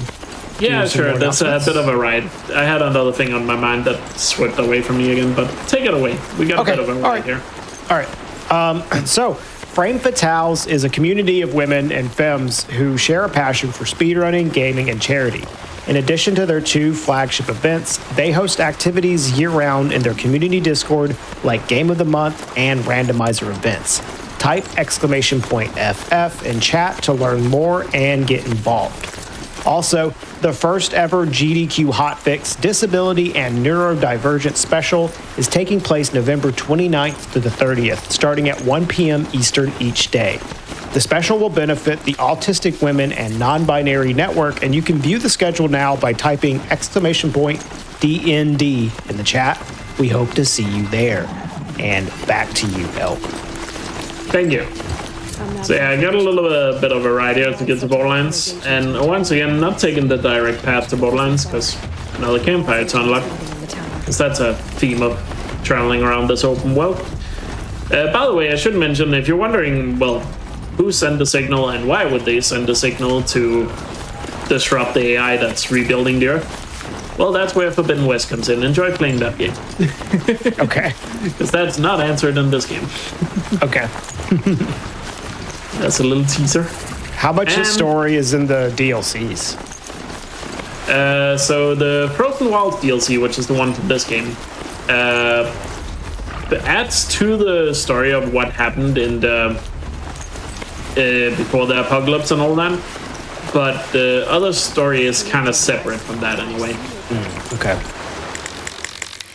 Where the DLC in Forbidden West actually expands on the story a lot more than the Frozen Wilds one does, to be fair. I will say that. So there's the Burning Shores DLC in Forbidden West, for those who don't know. And that one is basically a continuation of Forbidden West story. Because remember when I complained that Forbidden West story... Oh no, that was not on stream, that was before we started stream. Yeah, I didn't complain, I basically just said, Forbidden West kind of ends on a cliffhanger. Sorry to spoil that for you. And Burning Shores just adds a bit more to it, so the cliffhanger isn't as bad, because as fun as cliffhangers can be in modern video games where it takes 5 years to make a sequel, cliffhangers suck. Yeah. In case you want to know, I still like Forbidden West, but having a cliffhanger for at least 5 years, it's not fun, but I guess that's modern video game for us. Anyway, a thing just happened back there in the town we were just at. I restarted from save to get into the place, which not only sets up my mount in a good spot, but it also makes the Stormbird that's above my head in a set position, because when you restart from save, he's always going to be spawning in the same spot. And as long as I don't get stuck on the way here, he's not going to spot me. Why does that matter? Because a lot of the enemies we're about to fight up here would be alerted and moving all over the place if I was spotted. So we want to avoid that, because we want to kill these guys in a very specific sequence to once again do #stealth, aka don't be spotted, because enemies are easier to kill when they're in predictable positions. Basically, video game tactics 101. Yeah. So these guys, a lot of these guys need headshots, some of them can just die from body shots, and the only way to really tell whether or not that's the case is just know the game. The game doesn't indicate it too well. That is unfortunately a downside of Zero Dawn, but once you have enough experience, you just kind of learn who can be one-shot, who can't. Normally this fight goes a little differently if it goes perfectly, but at least we got most of the enemies in the beginning before we got spotted. This is a very tricky fight to do perfectly in a speedrun, because once one guy spots you, everyone knows where you are and they'll start moving around. Also, we got the last guy here, which has a lot of health, so we're gonna use the big railgun that we have been using for machines and just bop him in the head, which takes him out. Yeah. Good thing this game isn't gory, because that would not have been great. Yeah. And right here we find Aaron's sister, but she sadly dies in her arms as we get here. So that's very sad. Anyway, moving on. But that sets up the next part of the story, where we're gonna get to that when we get back to Meridian. But first, we're gonna go to Gaia Prime, which basically the command center for the AI that was rebuilding the Earth. The AI, if I hadn't mentioned it, is called Gaia, so Gaia Prime is the command center. So we want to learn what actually happened, since why did humans not get knowledge to continue the progress of the AI? Because we still don't know why humans lost the knowledge. Like, why are we living in a primitive world? And hopefully we'll find that answer at Gaia Prime. Also at Gaia Prime happens to be the master override to stop the Hades AI that's trying to cause the apocalypse to happen. I feel like I didn't explain it that well before, but basically the main AI guy that's rebuilding the Earth is made up of a bunch of small AIs. Gaia is just the one that oversees all of them. And one of those small AIs is Hades, and Hades' objective is basically to reset the Earth in case something went wrong. Hades would cause the apocalypse to happen again, so Gaia could start over. But and the signal caused Hades to activate and do that. But we don't want that to happen because people are living here, even though it didn't go as intended. People are still doing well and fine. So trying to prevent that apocalypse time. And there's a master override that can stop Hades, which we're gonna find in Gaia Prime. So fun. But to get to Gaia Prime, there's a long section of a bunch of machines you normally have to either stealth your way through or fight your way through. And this time we're not just gonna do hashtag stealth or not get spotted, whatever we want to call it. This time we're gonna do what I like to call Skyrimming up the mountain. Yeah, that's a good verb, Skyrimming. Yeah, that's the best way to describe it, because just like Horizon, I love you can go anywhere. Skyrim was like, or Skyrim also has that thing where if you see something, you can probably... Everybody knows, Yeah. So there's a bunch of machines to our left, but it's actually a little bit faster and also safer to simply go up this side of the mountain. You're gonna get this text here appearing on your screen that you're leaving the player, you should turn back, or if you go too far, you get reloaded. Which normally means, in most other games, when that text appears, usually means there will be a time limit before it sends you back. In Zero Dawn, it just means you are on the very edge of what is allowed to be in. So, as long as you don't get too far or over the edge, you never actually get sent back, so you could be here forever. Okay. So we are basically just right on the border of the map as we go over here. There's also a big Stormbird fight here that a lot of people think you actually have to fight. You don't have to. You can actually just go past it, but obviously most people fight it because it is tricky to just run past the Stormbird. But going up this way in the mountain, this is actually the area where you normally fight it. But since we went over the mountain, we never hit the trigger that actually spawns it. So we just have a nice and easy ride up here to Gaia Prime. And Gaia Prime is one of those splits that doesn't have combat in it. Just a bunch of exposition. But don't worry, there'll still be some skips. Alright. So, and this is once again similar to earlier when we went Speedrunning. I like to call Gaia Prime kind of like the breather before the end game. Because this gives us a nice little bit of a breather before all the final fight stuff is gonna kick in. But first, a little bit more parkour, because just like I mentioned earlier, any intended climbing in Horizon games is usually also always slower than simply just using the environment to climb. So Gaia Prime here, like I said, basically just has a bunch of exposition. And that exposition is given to us through 2 holograms. Excuse me. Had to cough there for a second. And normally you have to watch these holograms obviously one by one. But what we're going to do in here to save a lot of time, since we can't skip the holograms, is why not play both at the same time? So we don't have to wait for them. Or at least wait for each individually. So remember back at Graveport how when that hologram was playing we could just go into the other room and the hologram just kept playing. Most holograms actually just has a radius for how far you can get away to them, and they will still play. So that's the thing we're gonna use here in Gaia Prime. So we're heading to the first hologram up here, which is, I like to usually call the hologram that makes you sad, because this is basically where we learn that Sopek sacrificed herself to keep the project going. which is also like Aloy seeing her mother dying, essentially. But we're not gonna watch this hologram, so no need for tissues. It doesn't exist if you don't see it. Okay. So we just started the hologram there by pressing the button. So what we're gonna do is now going back to the start of this area, because the second hologram is just right next to the the entrance and exit where we started this area. So you can see by the subtitles there, the hologram is playing. So now what we need to do is get to the second hologram before this hologram is over. Or, that was not intended. Okay. Not as bad as it could. I jumped too far there, and that caused me to not be able to grab the ledge, and I messed up the backup for when that happens. Don't worry, we just spawned back at the first hologram we started. Okay. It's not critical. It loses a bit of time, but this is a showcase, so it's fine. Gives me more time, technically. Anyway, the first hologram just started again. Pretend I just pressed the button to start it, because that's where we spawned. And now we have to go back to, like I said, the second hologram at the start. Because basically the way Gaia Prime is designed is, it's basically like one big loop where you go around in a circle, so the ending is right next to the entrance, but just out of reach. And just out of reach, to speedrunners means there has to be a way to get up there. So that's what we're gonna do.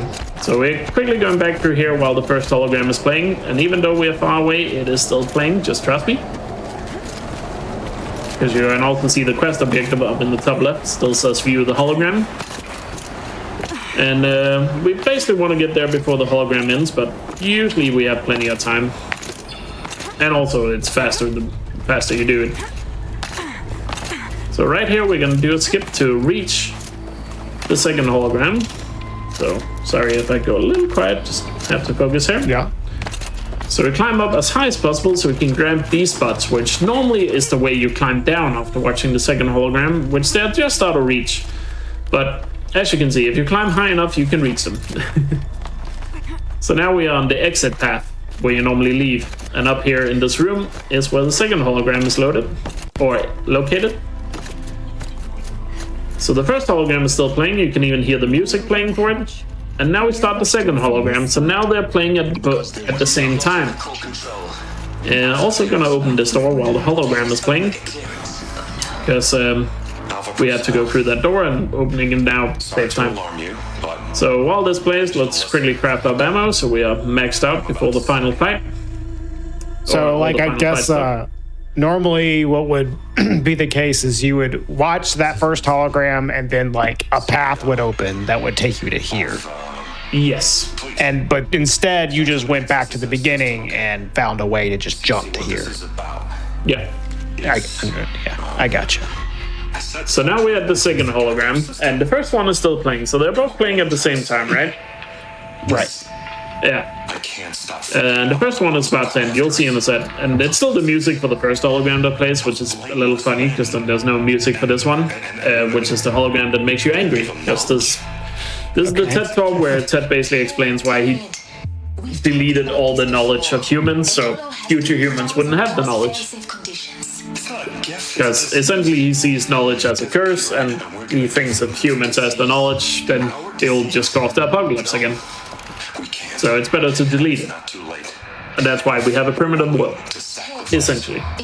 And the story explains on that in Forbidden West, but we're not playing Forbidden West, so don't worry about it. Anyway, the first hologram just ended, and now it's time to remember we have side quests. Yeah. Or at least the first side quest. Okay. So I'm gonna go through this a little slowly just to explain it. Since it is a showcase, because normally when you do this happens really quickly. So after you watch each hologram, not only do you have to watch the holograms, but silence also appears, and you have to talk to him after each hologram, which we still have to go back to the first hologram and do. But if you just go back there now by restarting from save, because our checkpoint is back at the first hologram right now, because it just finished, the game will forget that we have watched the second one, because you're not supposed to watch them out of order, so it doesn't create any checkpoints for the second hologram yet, right? So we grab the master override here, which we get for completing the second hologram. Then we go into our inventory here, and then we have a box with a boar skin in it that we then loot. And that completes a quest objective in the side quest we just did. So now we can restart from save. Gives you a checkpoint. Yes. And therefore it saves the fact that we watched the second hologram. Interesting. Yeah, because normally the game doesn't create checkpoints because you're doing things out of order. But because you completed a side quest objective, now the game is like, oh, now it remembers that you have actually watched the second hologram. So we restart from save, which places us here because silence is spawned in. So this is our checkpoint. And then we restart from save again because now silence is at the second checkpoint or a second hologram. Cool. So now we spawn. Oh, sorry, no. Because we grabbed the master override, we already talked to silence. So now we can just leave. Excuse me. That's really cool. Yeah, just like so a way to essentially, teleport if you did back it and without forth. the side quest, if you did it without the side quest, Try not to fall to your death. what's it called? The game wouldn't have saved the fact that we watched the second hologram, so we would have to basically go back and watch it again. Yeah. But the checkpoint in the side quest made the game remember, oh, you have actually completed, or essentially. Hopefully, it makes sense. Yeah, And if you're no, wondering that makes why perfect sense.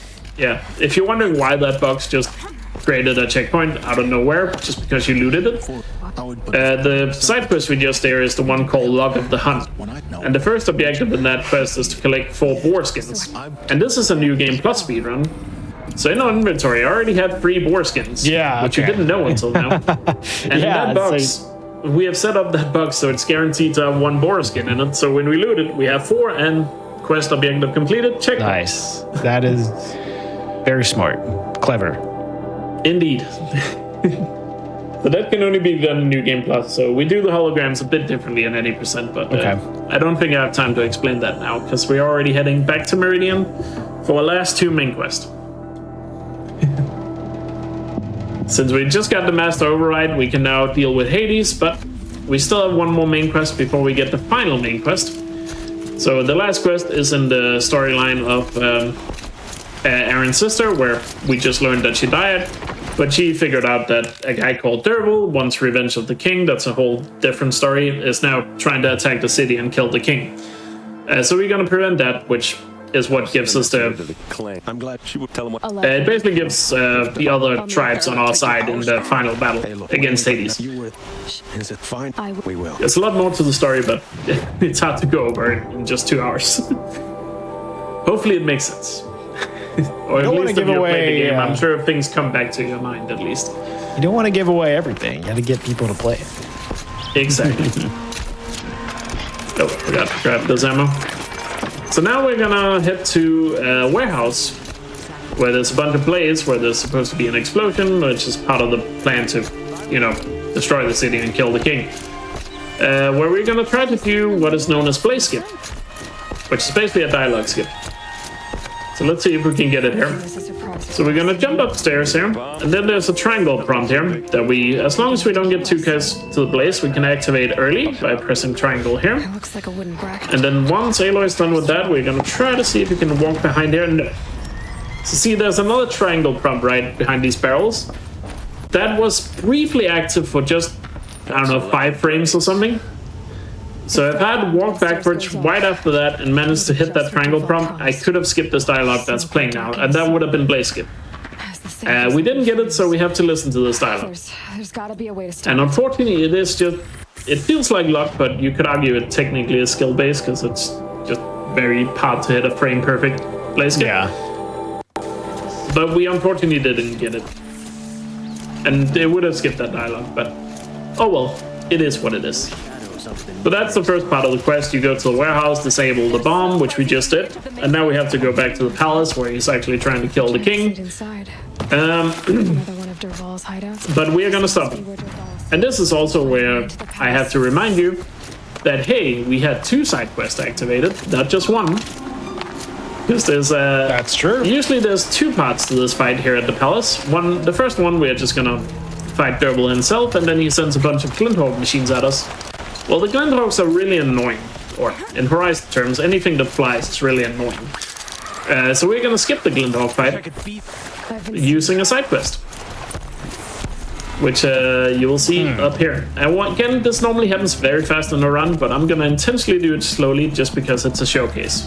But just note that what I'm about to do usually only takes 10 seconds or something after we kill Derbil. So we disable this machine, then we fight Derbil here. We just freeze him to death. The reason why I freeze him is because that's very loud, so these two guys hear it and run towards me. And then we skip the cutscenes, which now spawns in the Glinthawks. And normally we are locked inside this palace area when we fight the Glinthawks. But what I'm gonna do is go to the inventory and loot this box, which has a Landstorm's lens in it. And guess what that does? It completes a quest objective. Nice. So now the game is saved with the Glinthawk spawned in. So we restart from save. And the reason why it works in this fight is because the spawn point is not the same as the spot that spawns the Glinthawks. So now you can see the Glinthawks are spawned in, even though we're not inside the fight. We're on the other side of the gate. And that allows us to fast travel away. Cool. And it turns out, if you get far enough away, the Glinthawks despawn, and because they despawn, they progress the quest. Cool. That's cool. Yeah. But it's not over yet. All right. Because now we're here, and we have to get back to the palace. So what we're gonna do is, it turns out we have two save files to load here. One is the quick save from fast traveling, and the other save, so we can't restart from save because that's the quick save from fast travel, but if we take the save before, this save actually happened during the loading screen of the fast travel. Because we got too far away and despawned the Glinthawks, then it created the checkpoint for the next objective in the quest. So we load that, and we'll be back in the palace talking to Derbil after defeating him without having to kill any Glinthawks. And there we go. Nice. And normally, That's cool. that was a slow showcase. That usually takes like 5 seconds in an actual one. I just do it slowly because otherwise it's like blink and you miss it. Yeah. And it's a little complicated, so I like to explain it with the visuals. So hopefully you guys appreciate that. Yeah, that's really interesting, the usage of the side quests for both of those skills. Yes. And if you're wondering why not use it on a longer fight, again, it only works with the Glinthawks because the spawn point for restarting from save or your checkpoint is not the same as the area the Glinthawks are in. So that's why it works. Because you want to be outside the fighting area so you can fast travel. Because normally you can't fast travel. Right. Panic in the city. And the reason why the fast travel creates a checkpoint while you're in the middle of the loading screen is because the way loading actually works in this game is it physically moves Aloy. It doesn't teleport her.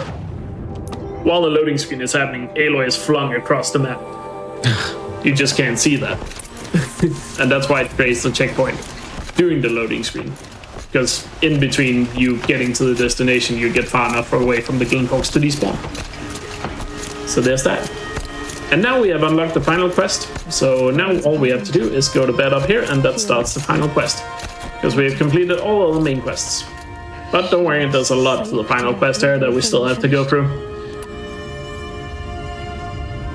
There's also a bunch of optional stuff before the final quest, but it's a speedrun, so we don't do it, obviously.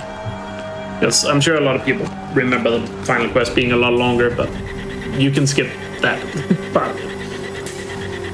So this is a long, unskippable cutscene, because the game is probably loading a bunch of stuff, so can't skip it. But basically the final fight is happening. Hades is coming to Meridian to take over basically a spire that's in the town, which is a big antenna. He can use start up all the old war robots, and that will trigger the apocalypse time again. So we're gonna prevent that. So again, part of the story. I know trying to explain a speedrun and the story at the same time, there's gonna be some missing holes, but hopefully at least it has gotten you intrigued if you have never played the game. Yeah, it is just interesting. an enjoyable speedrun. The speedrun stuff has been pretty cool. The my favorite part so far was that tower skip earlier on. That was so cool. Yeah. So as soon as this cutscene begins, or finishes, there's basically 3 phases to the final quest here. First, we're gonna fight a character called Helis, which is the leader of the human enemies we've been fighting. And he's a very strong human, and if you remember what we did last time with strong humans, we shot them in the face with an ice rail. Well, he's really strong, so we're gonna do it twice. Oh, okay. Just one extra one, okay. Yeah. But there's a bunch of enemies around him, so gotta do it fast and gotta do it cleanly, otherwise you can quickly die in this fight. And again, trust me, I'm making this look way easier than it really should be. There's the upskirt shot, by the way. That's always lovely right at the end. It's always fun to make that upskirt shot joke. Normally I make it before it happens. I forgot to do it this time. Because it's Aloy is the main character, so people assume, oh, it must be Aloy. No, it's Helis. But yeah. So we're gonna quickly run up the stairs here. Should have fought me in the sun ring then. And try to get these headshots off. Gotta keep track of the other enemies here, that they don't do melee attacks or shoot something at us while we get these 2 shots off, but there we go, perfect. And instead of tapping the zip line down, it's a lot faster to just run off the edge here. Oh. And hit the trigger for the fight. Because just before we died, we hit the trigger that puts us into the next section, which is Ridge Defense here, where we're gonna fight off a bunch of robots trying to, you know, claim the ridge here and get into the city. And normally you have to use an Usaran cannon, which is a powerful weapon that's up on one of the ledges next to us. We're not going to use that yet, because Ifrail is OP. This is New Game Plus, so yeah, we're just going to use our Ice Cannon here to deal a lot of damage. To take out these machines. Got a nice headshot there. And on these Deathbringer machines, the first couple, I'm going to try to hit these cameras, which are really small, but as you can see, I get 1300 damage for hitting each one, allowing me to kill them in just 3 shots. Any other weak point, I would have to hit them 4 times to take them out. And then we're going to try to hit these Belloback here to get the fire set off, which you can see that Explosion also sets fire to all the other machines, which basically does good AoE damage to take them out. So if it goes really well and they line up perfectly, you can actually kill all these while only shooting the Bellbacks, but that requires some really good luck. We still have the long leg left there, so I have to finish him on. That was the Ultra-Ram cannon I just used there, by the way, the intended weapon for this fight. But New Game Plus, we're just kind of like, yeah, we have better weapons. At least here in the first half of the fight. Oh. Very important with these Bellbacks that we hit the sacks. Oh. Because, as you can see, I only get 500 damage out of it, so if we hit the sack on the first try, the second shot would be a kill. So there's a lot of small little precise shots as well. Here's the long leg, you gotta hit that belly on one of the shots if you want to kill him in 2. And the same applied to the Bellbacks before. So that was the first half done. So now we got the second half coming up here, and there's a little bit of downtime in between, so we have time to place some of these mines, if you remember those from the very beginning of the proving. Just gonna place a bunch of them down right around there. And then we're gonna get our ice rail ready, because the Deathbringer is gonna spawn right about there. And this time I'm not gonna go for the cameras, because you can see he's kind of walking sideways. I'm gonna go for these shoulder cannons, which are much easier to hit, just because when he walks sideways, it makes it really hard to hit those cameras. So these guys didn't quite rock into my trap there. They were a little bit further ahead than they normally are, but that doesn't mean machines later on won't walk into them, so it might still not be a waste. It was very important you kill those 2 long legs and the sawtooth there quickly, because once there's one machine left, the next wave will spawn in, which are these Glinthawks here that are gonna fly in. I intentionally didn't shoot them right away, because if you shoot these guys too early, they can get stuck in the background, which will make it tricky to kill them at the end in general. So intentionally delaying your shot there a bit just makes it so they don't get stuck. And once they're taken care of, we gotta go a little bit further over here just to be in range to hit this Deathbringer over here, which is the last Deathbringer. And once again, I'm going for the shoulder cannons, because hitting the small cameras at this range is... I'm sure it's doable, but I haven't gotten the run that optimized yet where I'm actually going for those shots. The first 2 Deathbringers are kind of very stationary, so hitting those camera shots is a little bit more feasible. Whereas the other 2 is a little bit more risky, so a little bit more safe than sorry. So just these 2 machines here to clean up. Where's the corruptor? Where are you? Oh, there you are. Was I just blind there, or did he just spawn out of nowhere? I mean, I know he didn't spawn there, but where was he when I looked around? Maybe I was just blind. It is getting a little late here in Europe, so Yeah. chances of me just not seeing a crop in my face is quite high. I wouldn't say Anyway, getting. It is Stormbird. already late. Yeah. I mean, yeah, it's like, what, 3 p.m.? Or 3 a.m., excuse me. Yeah. Yep. Fun. But this is the Stormbird, the last enemy is Ridge Defense. We take him out right there. Could talk a lot more about this fight. Stormbird is 9 out of 10 times super annoying there, which is why I sometimes call him the stupid Zapdos. Because he's a bird, but electricity is Zapdos. I'm sure you get it. I did get it. We Yes. Anyway, this cutscene is also unskippable. So I have to watch the Reds fall on Aloy. So even though we successfully defended it, eventually they just break through because it is supposed to be this, apocalyptic army that's just unbeatable because there are just too many of them. But we still have the final battle left to go, which is the Hades fight, which is another Deathbringer fight. But the strongest of the Deathbringers we're gonna have to fight so far, which is gonna happen right in front of the Spire. But first we have to get to the Spire after Aloy gets up on her feet here. Aloy! Aloy! So we only got like 2 or 3 minutes left of the run here Okay. Thought you were killed. before it's GG. The others. Making good time.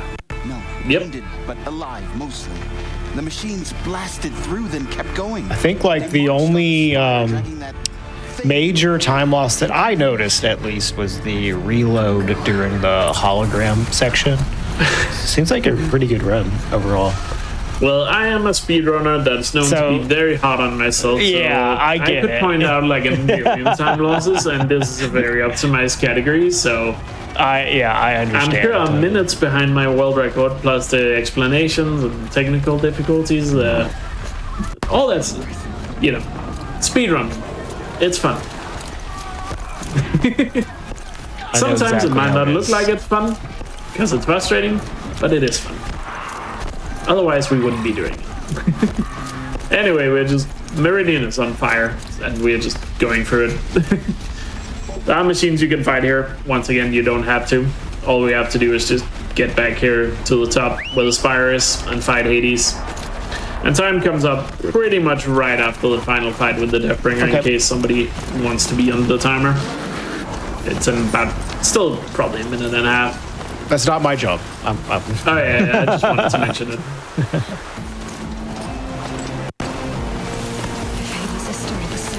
So yeah, just a little bit of climbing left here to go. There's definitely 2 small skips here left to do before the fight. I have to get up there. Because again, there's still more of this climbing where you just kind of want to, avoid it if possible. Yeah, it does look really slow. Yeah, so right here you normally have to climb around, but if you jump on that railing there, you can just get across it like that. Now we're gonna get our ice rail ready, because of course we're gonna freeze the Deathbringer, because you probably learned by now, freeze overpowered. And we're gonna fight him in a specific way. But first the dialogue here, and then we're gonna restart from save, because that just places us right where the fight begins. And like I said, we're gonna fight him in a very specific way, so we're gonna try to freeze him first here. So skip the cutscenes, get our potions ready in case things doesn't go well. So we're gonna freeze him here, bait out the stump. And while he did the stump attack there, we actually reloaded our freeze gun, because 1 full load is not enough to freeze this guy. Then we're gonna hit him 3 times with triple shots in one cannon, and then 4 times in the other one. And as long as we don't miss a shot, he should be dead. Oh, there we go. And right here's Hades, and this is gonna be time. GG. Nice. Well done. Yeah, that last fight was actually really good. Normally it takes 7, I think I got him in 6 there, because I think the ice rail, when you freeze them, also does damage, and I think I just hit the weak spots well enough to actually skip a shot, which can happen, which you obviously saw, but doesn't often happen that I do that, so nice. Good way to end. Yeah, ended on a time save. Exactly. So GG's on this run. This was the Horizon Zero Dawn speedrun. Like I said, my favorite category, New Game Plus Ultra Hard. There are many other categories in this game, and many categories if you want to try it yourself, or maybe just watch some more runs. We got a pretty active, lovely community in Horizon, running all the Horizon games, because there's Zero Dawn, there's Forbidden West, there's a Lego game. There's also the remaster, which we didn't talk about. Some of you might have wondered, why am I not running the remastered version that came out last year? It's not that good for speedrunning. Yeah, it happens sometimes. Yeah. And I will also just say, even if it ran perfectly, I don't know, I think a lot of speedrunners can relate to this. There's just something about playing the original version that feels better. I agree. I agree. So sometimes I could go into details why the remaster isn't as great for speedrunning and all that, but yeah, that's a story for another time. Or if you really know, you can always ask in the community. It depends on the game too. Yeah. But yeah, if you're interested in learning more about the Horizon community and all that, like I said, we got great tutorials, we got a lovely community, or if you just want to see some more runs, you can check us out. Got a Discord server and all that. It's the best place to get started. Like most speedrun communities run on Discord these days, so you can check that out, or look at the leaderboards on speedrun.com. There's links on those leaderboards as well, and yeah, this was a lot of fun. Happy to be part of this final Game Over show. And thank you. I hope it was worthy of being one of the final shows, or it was great. Final show, excuse me.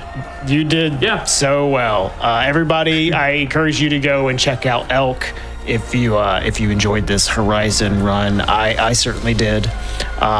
With that, though, we are going to go ahead and go to a break because we have another run that we have scheduled for tonight.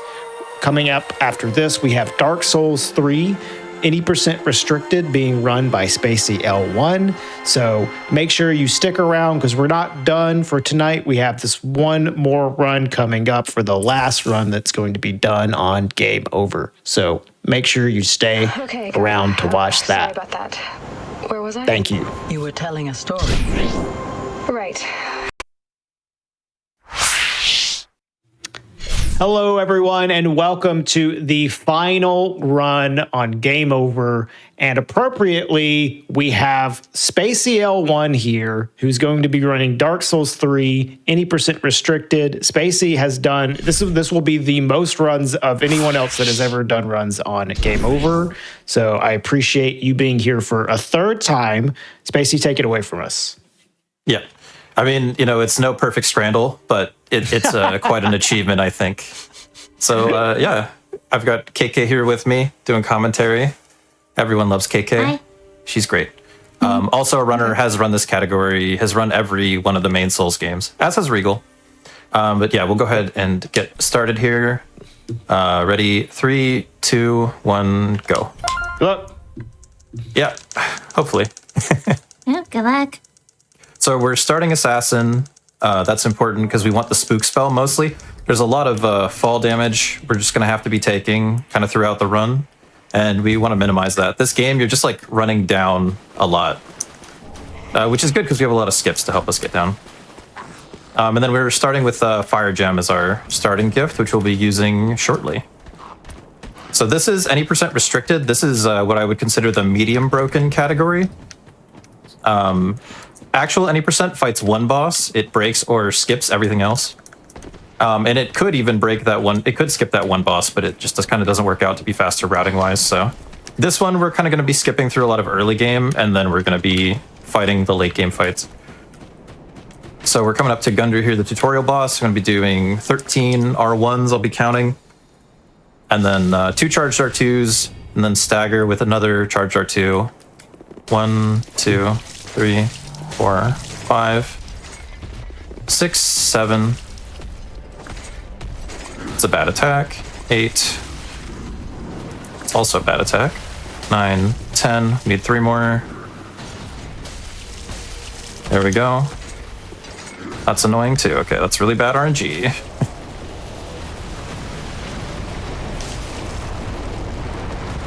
And then we do a charge R2 to stagger, punish with another charge R2, and then we just need to get 2 R1s in there as he tried to jump, but we had enough stamina.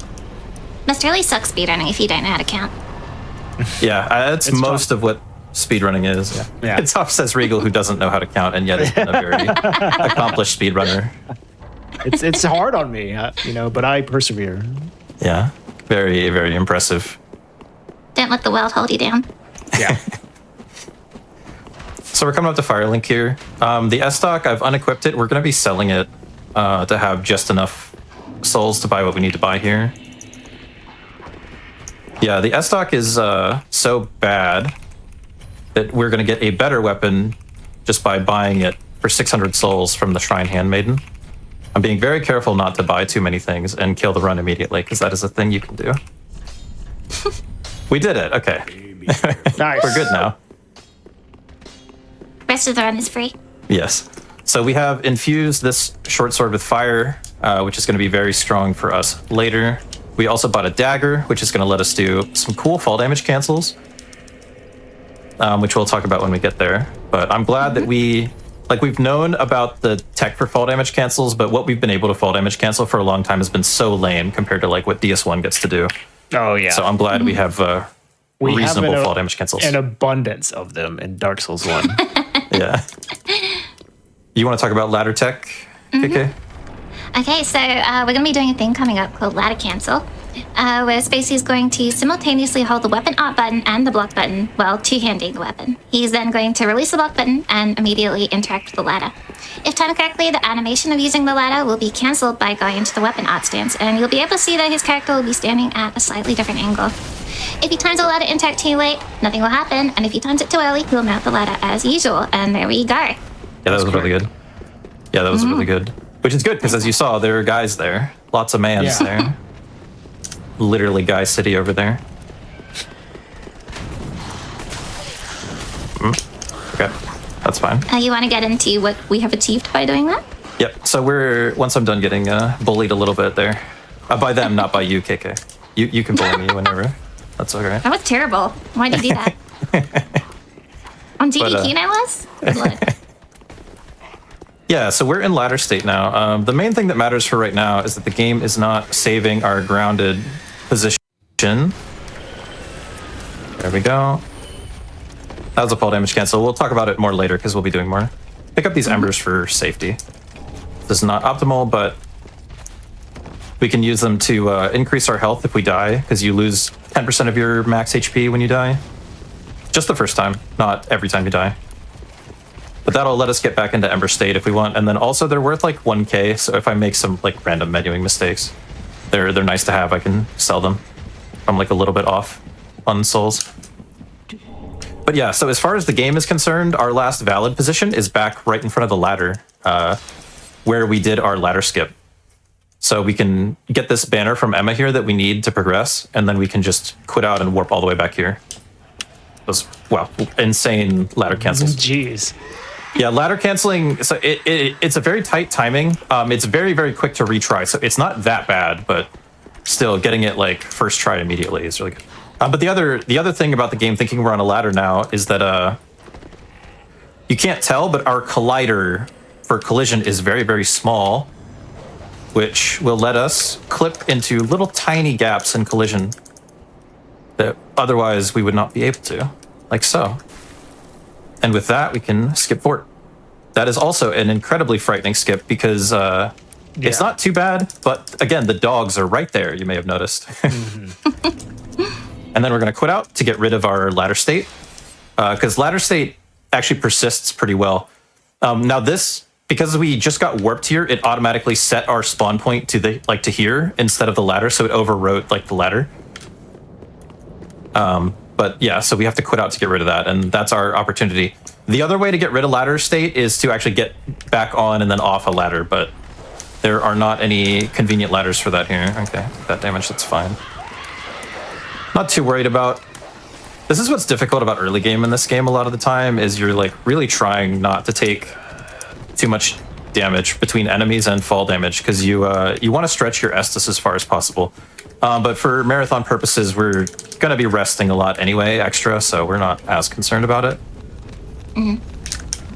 But yeah, we're taking a lot of damage. That's fine. At least the dogs kind of left you alone. Yeah. Yeah, no, I'm pretty happy with this. So the evangelist here could block us, but she usually doesn't, but sometimes she does. It's fine if that guy's in our way.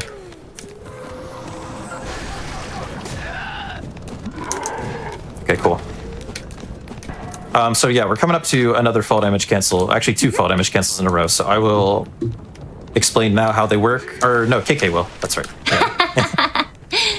So what we're going to be doing up here for the damage cancel, the full damage cancel, is by jumping and landing right on an edge, Spacey's character will go into a roll while they're falling. Spacey will be able to do an additional action out of this roll as long as he does it before the roll animation completes. However, holding forward during the roll will cause it to animation cancel. Here we go. There's one. So for large drops, he has to hold forward while jumping to make sure he gets the initial roll, then gain your tool to prevent the early animation cancel. Right before hitting the ground and before the roll animation completes naturally, he can do a dagger quick step to iframe the full damage. And here's another. Sick. That's the hardest one. Whee! Okay, I'm gonna heal up for safety. Like, I'm gonna rest at this bonfire. But yeah, those are really cool. Being able to quick step off of it. You can actually iframe, like, meaningful amounts of fall damage. Basically, the part that we didn't know before was we didn't know for a long time that not holding forward on the during the roll would let the animation last longer. Yeah, so we that's thought the same thing in Dark Souls 1. Yeah. Exact same thing. So we thought you could only iframe like really tiny amounts of fall damage with it, which we would do in some places, but it looked like the lamest thing ever. I actually have So a... the Dark Souls... Oops, sorry. No, go ahead, yeah. The Dark Souls 3 runners didn't know, but the Dark Souls 1 ones did. Yeah, we were keeping this hidden knowledge from everyone until like a DS3 runner probably ran DS1. They were like, huh. Wait a minute. That was after my initial time. Okay, FKS here is really tricky. So I need to do like a really tight jump in and out of this pit. Okay, we died, that's fine. That's a hard one. Yeah. But this is where it's good that we've got extra embers, because I'm using a health bar setup here. That's why I would grab this bonfire anyway. I got the dagger off already. Yeah, so we're trying to hit a death cam here that's like right above a kill box, basically. Because death cams tend to be above kill boxes. They kind of hold your camera in place. As you saw there, as we fell to our death. So what we want to do is get that and then not die. Oh, no, okay. It's a good time for a frog fact. Oh, yes. Did you guys know that in Canada and the very northern US, there's a species named a wood frog, which is the only frog that has been discovered north of the Arctic Circle because of their ability to have up to 70% of their body frozen solid and still survive. Wow. And are they also the only frog made of wood? Probably. Oh, wow. Yeah. Incredible. They can go through that freezing and then thawing cycle multiple times in the winter. Okay. Well, we got back down to the skip the second time correctly. So I'm lining up my foot here. I'm gonna try and get this just right. Okay, there we go. This is one of those that's like, honestly, like once you've been doing it for a while, in PvE attempts, it's not scary at all because it's so early in the game. You kind of line up, you send it, and if the run dies, because it's like a few minutes in. But having to get this in marathons and actually carrying if you like die to it is a lot more stressful. But yeah, so you can see our camera is still stuck. Also, my controls are kind of messed up. It's like kind of like tank controls, basically. It's a little more scuffed than actual intended tank controls. Like, if I hold backwards, my character will just kind of wiggle, like, wildly instead of actually doing anything. But basically, it's tank controls, and the movement here is actually pretty easy, except for the fact that I have to pick up invisible items while navigating around some invisible trees. Like, there, almost missed the blossom there. But otherwise, FKS movement is pretty easy. And you do this on keyboard, right? Yep. Some people, this one, most people think that death cam movement is easier on keyboard. This one you could definitely do pretty easily on controller.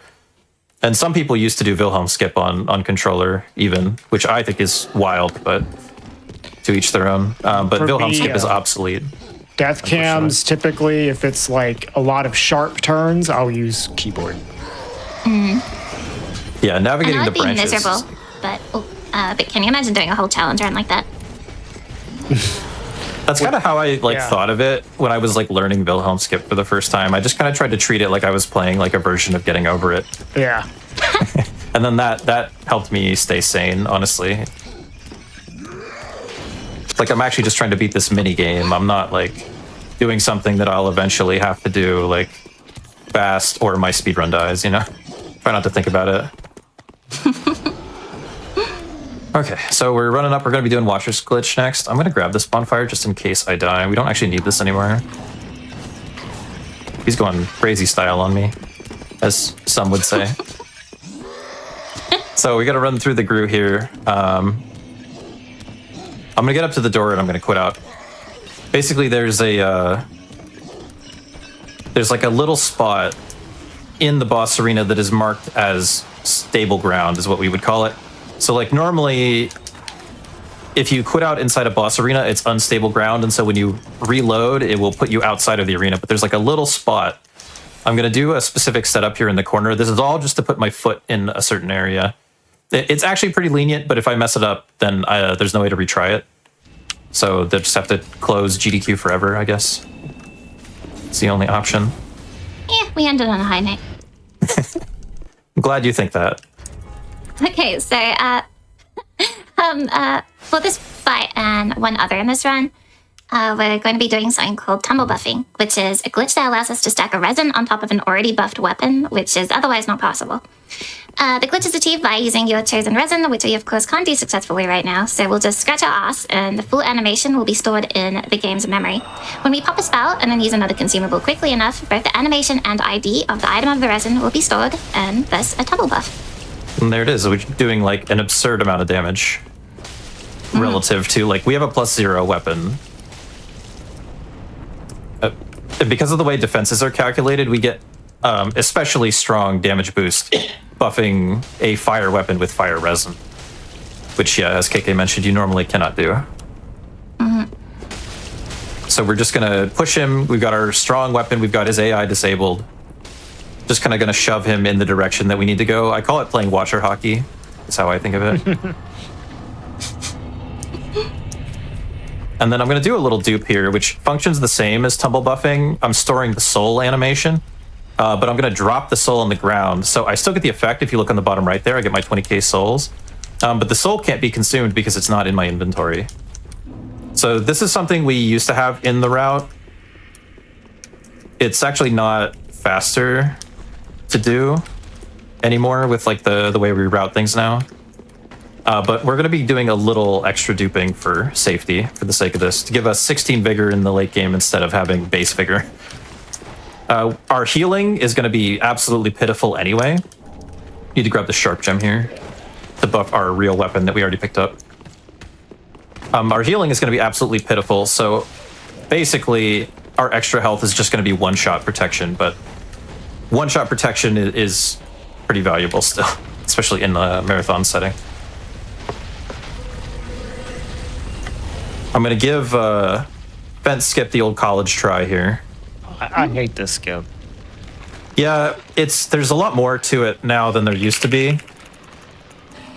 No, okay. I'm not going to get myself hit, though, attempting it. Yeah, there's a lot more technique to it than there used to be, but it's just like the first way you learn to get it is just by wiggling, like, really fast.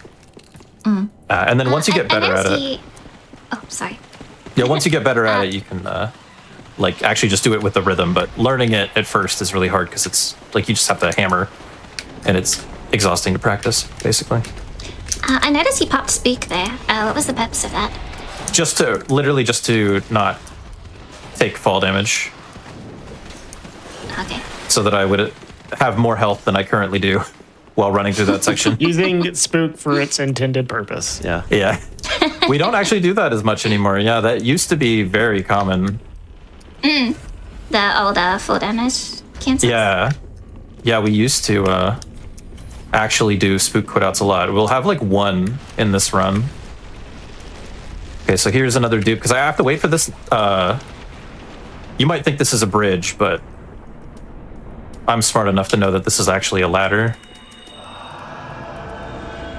So I have to wait for it to fall before I can use it as a ladder, so I can just do a dupe there. It still loses time, especially because my FP is like very limited in this route, but it loses less time to dupe there than if I dupe somewhere else. So we're just trying to squeeze those in while we can. Just for safety. Yep, and then I'm actually gonna heal up too. And I can put my armor back on. Okay, and then Walnir, same thing, we're gonna be tumble buffing. And then we're gonna do such insane damage to him, even with a +0 weapon, so it's gonna be 1, 2, and 3. Need 8 hits on this one. 1, 2,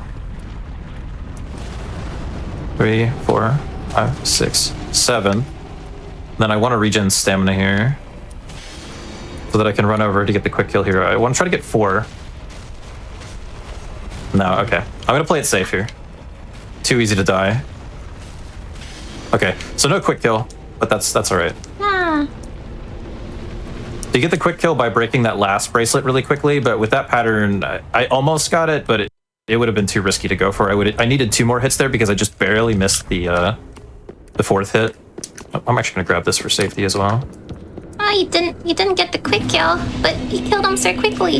Yeah, no, he actually does like a faster death animation. That's why we call it the quick kill. It's not just like it being like, you know, faster overall.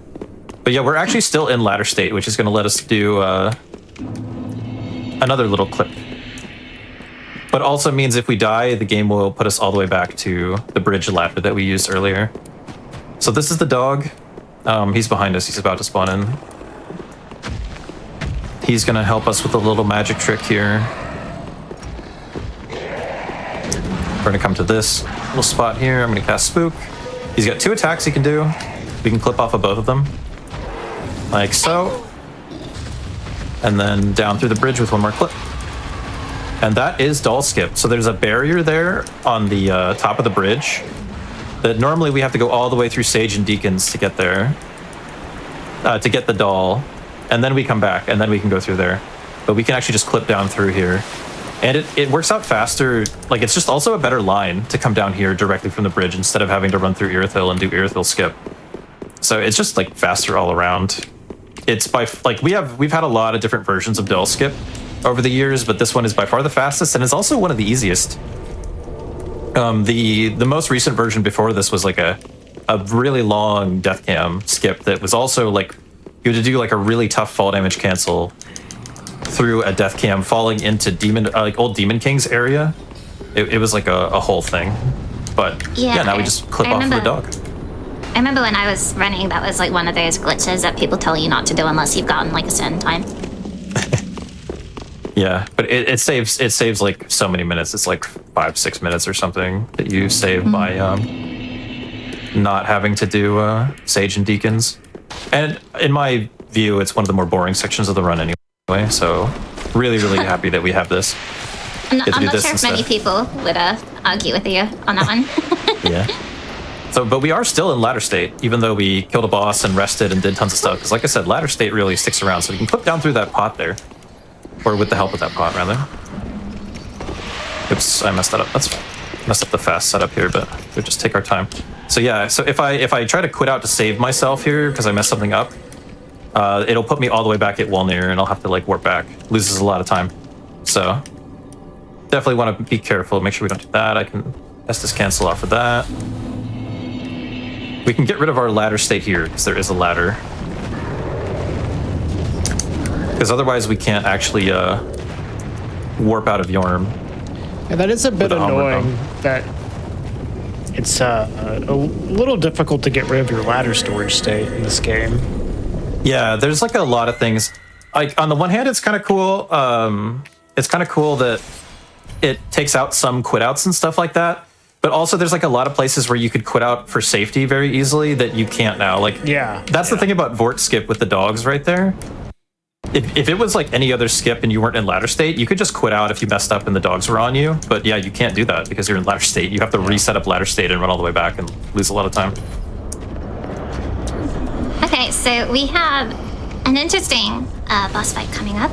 His name is Yon, and he's interesting for a couple reasons, but primarily because his fight uses a recurring FromSoft mechanic where we can chip him extremely slowly to death if we want, but in his boss arena is the only weapon that does significant damage to him, and even then only if we're charging its special attack up fully. So obviously Spacey's gonna abandon our beloved twin swords, but only for this fight. Brother? Okay. Yeah, I'm gonna be trying to bait. I'm gonna be standing like in front of his legs here once I get him started. There we go. This is the attack that I want. He can also stomp even if I'm baiting him correctly. That was a headshot, which is good. So I can safely send him right into phase 2 here. But I have to be really careful managing my stamina here.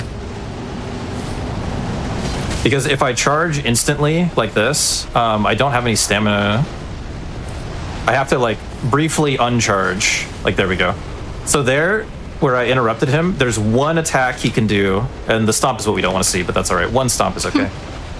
But there's one attack he can do that he's so fast that you'll actually trade hits with him, even if you do it perfectly. Okay, so we want to... Oh, I re-prepped it. I didn't need to.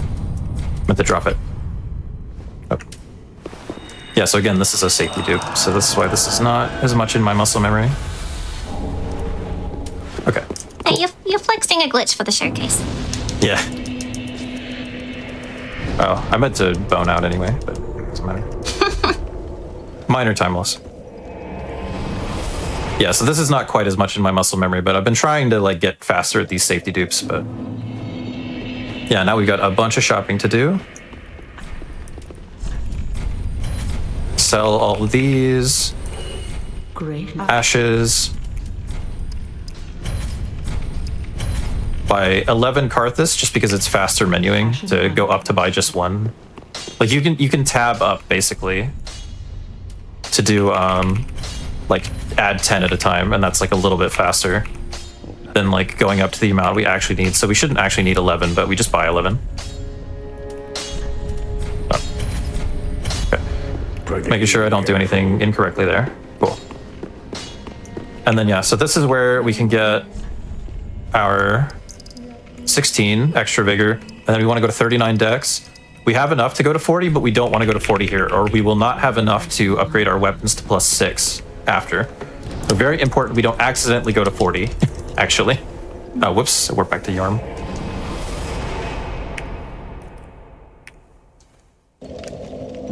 Okay, I meant to go back to Distant Manor. Okay, cool. We can do another frog fact though while we're running, because we just got a running section now. Okay. There's a frog species named Darwin's frog from Chile and Argentina. After a female has laid eggs, the male will swallow those tadpoles and store them in his vocal sac until they have evolved into miniature frogs. There's actually a now extinct Australian frog who would do this, but in their stomach. Wow. Wow. Yeah. The more you know. They store the tadpoles in their vocal sac for like a few weeks. Would now be a good time to get an announcement in as well? Sure. I hope it's frog related. It's not, but it's still good. Okay, Black in a Flash is a community that uplifts and connects Black speedrunners of all levels, offering a space to collaborate on speedruns, challenge runs, and randomizers while celebrating Black voices in the speedrunning scene. Learn more or apply to join at gdq.gg/BAF and follow at blackinaflash.bsky.social for updates. Don't miss their upcoming events, Speeding Through the Holidays, December 27th to the 28th, and Back to Black 2026 on February 5th, now accepting prize submissions at gdq.gg/BTB26-prizes. And back to you. Frightening stuff. Yeah. Yeah, we got through though. All this stuff was these dogs were just murdering through the announcement. Yeah. This section is scary. So we used to grab alluring skulls for this, but that wastes 6 seconds, so we're not going to do that. It's like once you get hit once, like it. Honestly, with some practice, it's shocking how much of the time you get through there and don't get hit at all. But if you get hit once, then it's just all over. Like a lot of the time, very hard to survive, even with our extra health there. Okay, cool. So we use our resin way ahead of time because we don't need it that long, and it's just better for stamina management. I run up to these pews, regen, switch shields, parry, stab. I'm going to do 2 L1s here. 1, 2. Parry, stab. I'm going to walk behind him so he has to turn to me, which is going to delay his transition a little bit. 1, 2, and 3. I'm going to wait just a hair. 4. Just going to make sure that he staggers here instead of the transition eating his stagger. And then I can kill him here with 1 more L1. Oh, the bleed should proc. Hello? Okay. Cool. Damn, that always looks so cool. Yeah. That's Pontiff, basically. Casually, a lot of people, like, are kind of scarred from fighting Pontiff. With the parry strats, it's just like, it takes a little practice, definitely, to get down. Like the muscle memory and stuff, but it's a very scripted fight. The second parry, basically, he has one other attack he can do. You just have to learn to parry those 2 attacks. And the fight's pretty chill from there, honestly. The dogs are way scarier. Can you? He was boogieing up there. Speaking of getting down, bro had the muscle memory for getting down right there, yeah. That's, people call that character, what, Jon Snow? Jon Snow, yeah. Yeah. He does look like him. Definitely. Yeah, he does. And the armor. Like it down off the ledge when he can get down boogie style. Pick up the Easterner's Ashes here. These are gonna let us buy infinite large shards. Yeah, so we bought our small shards before because we picked up the Karthus. The Grave Warden's Ashes, sorry, in Karthus Catacombs. Because, yeah, for a long time, we didn't think regular Titanite weapons could be very fast because you just have to pick up so many materials to upgrade them fully. But eventually, we figured out, like, oh, we could just buy them. And then, yeah. Then it's not so slow. So we used to use Twinkling Titanite weapons, but yeah. Twin Blades we've been using for a long time. Some glitchless routes still use Henris and stuff like that, but most categories are Twin Blades. Get us another safety ember there. That quit out actually saves RTA. It's like one of the only ones. It's just like an animation skip that saves RTA because this elevator takes forever. Yeah. And we're gonna pop Pontiff's Soul here. This is the other thing with the routing. We're just kind of like popping souls and stuff where we can avoid like wasting time. And then I'm gonna do like a little trick here where I'm gonna try to open the bone menu while I'm, there we go. Which means I just means I can cue the bone animation immediately out of the bonfire light, which is like a little bit faster. And we buy our large shards. Great. Ashen 1. And we upgrade to +6. Are you doing this merchant menuing with keyboard? Yeah. Is it a little faster? It is. Yeah. I wish it wasn't. I'm still like getting good at it, and then I'm also like being very careful to not accidentally buy the wrong things, but it's a little bit for mouse movement, but also with a scroll wheel, you can just scroll through dialogue like so much faster. So I'm getting better at it, but yeah, definitely there's like optimally there's some things you have to do with keyboard and mouse in this game. That's the nice thing. Wait, so... Oh, go ahead, sorry. Oh, sorry. Like I never hit so do you have the interact bound to the mouse wheel? Yep, scroll up specifically. And the game only reads inputs like every 3 frames, I think it is, no matter what. It might be every 2 frames. I think it's every 2 frames, actually. But yeah, so if you scroll too fast, the game will stop reading your inputs. You have to, there's like a little rhythm you have to do, but it's way faster than you can like mash reasonably. That'll work. Yeah, you don't take fall damage on this floor for some reason.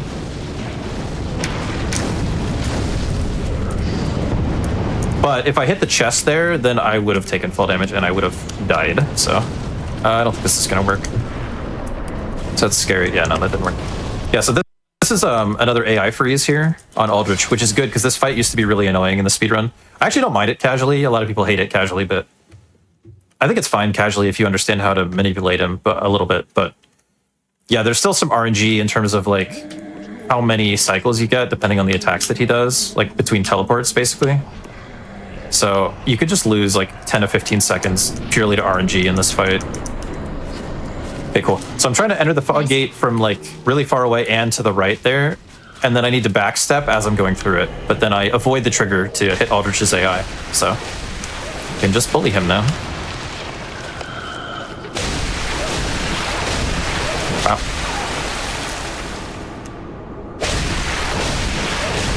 And then I want to get just enough stamina to do 2. That one's not quite. We're going to get thrown immediately into the dancer fight. This is a really long run back if I die here, so gotta be careful. Well, it'd be a great time for a frog fact today. Yeah, sure. Dancer's basically a frog. There's a lot of getting down in this run, I'm realizing.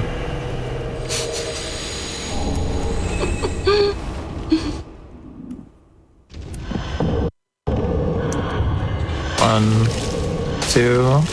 Yep. That's what I was waiting for. I want to get her to 6 hits, and then I want to do 7, 8 quickly to stagger her there.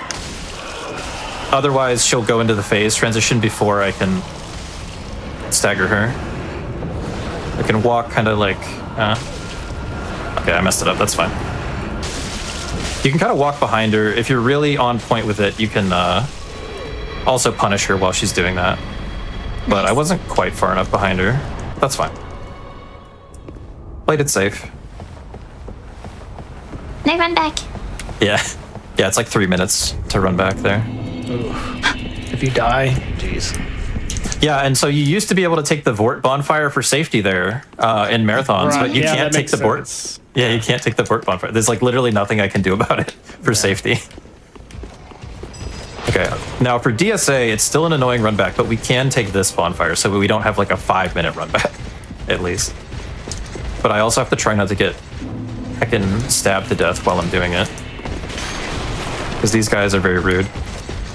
Yeah, did you have a frog fact, KK, or were you taunting us? Oh, I have one more. Okay, yeah, you Do can you do not want to that. ration it? Just pop it now. Yeah, I think, yeah.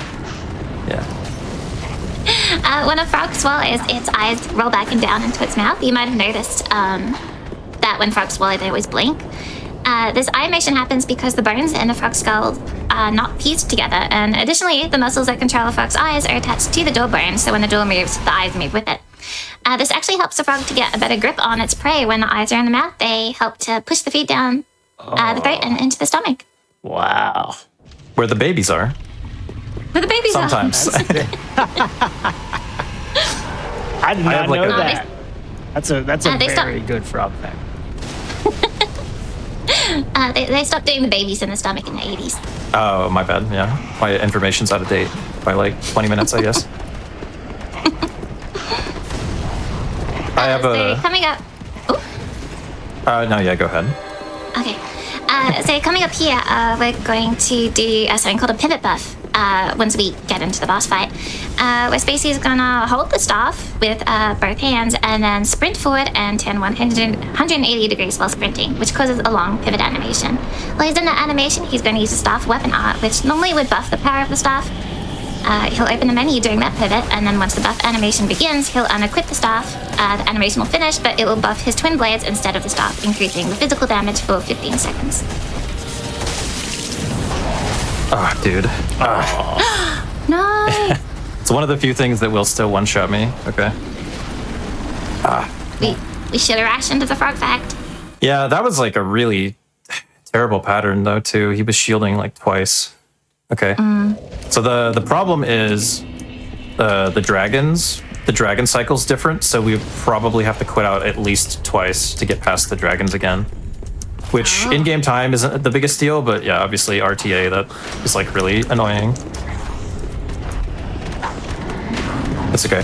I was gonna say there's like, I have a similar thing, I think, where like my eyes and my mouth muscles are like linked, because whenever my eyes are open, my mouth is moving. Just like What? talking all the time. Oh, okay. No, it was just a dumb joke, not an actual You want to medical be a frog fact. so badly. I do. I love the water. I love being in the water. Okay, I bet let's it do- feels great to have this skin like the way it is, you know? Yeah, literally moisturized in their lanes and all that.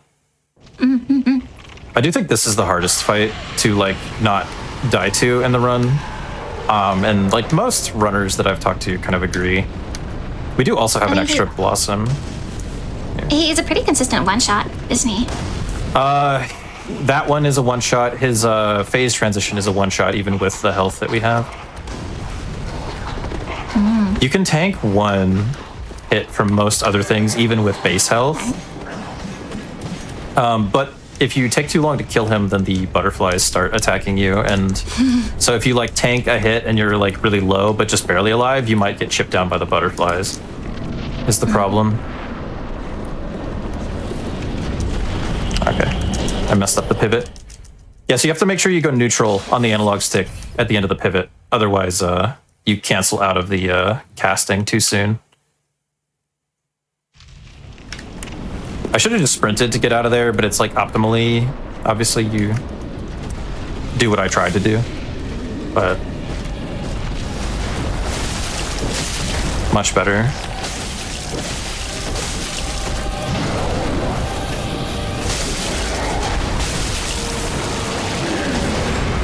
Yeah, that's a much better phase one.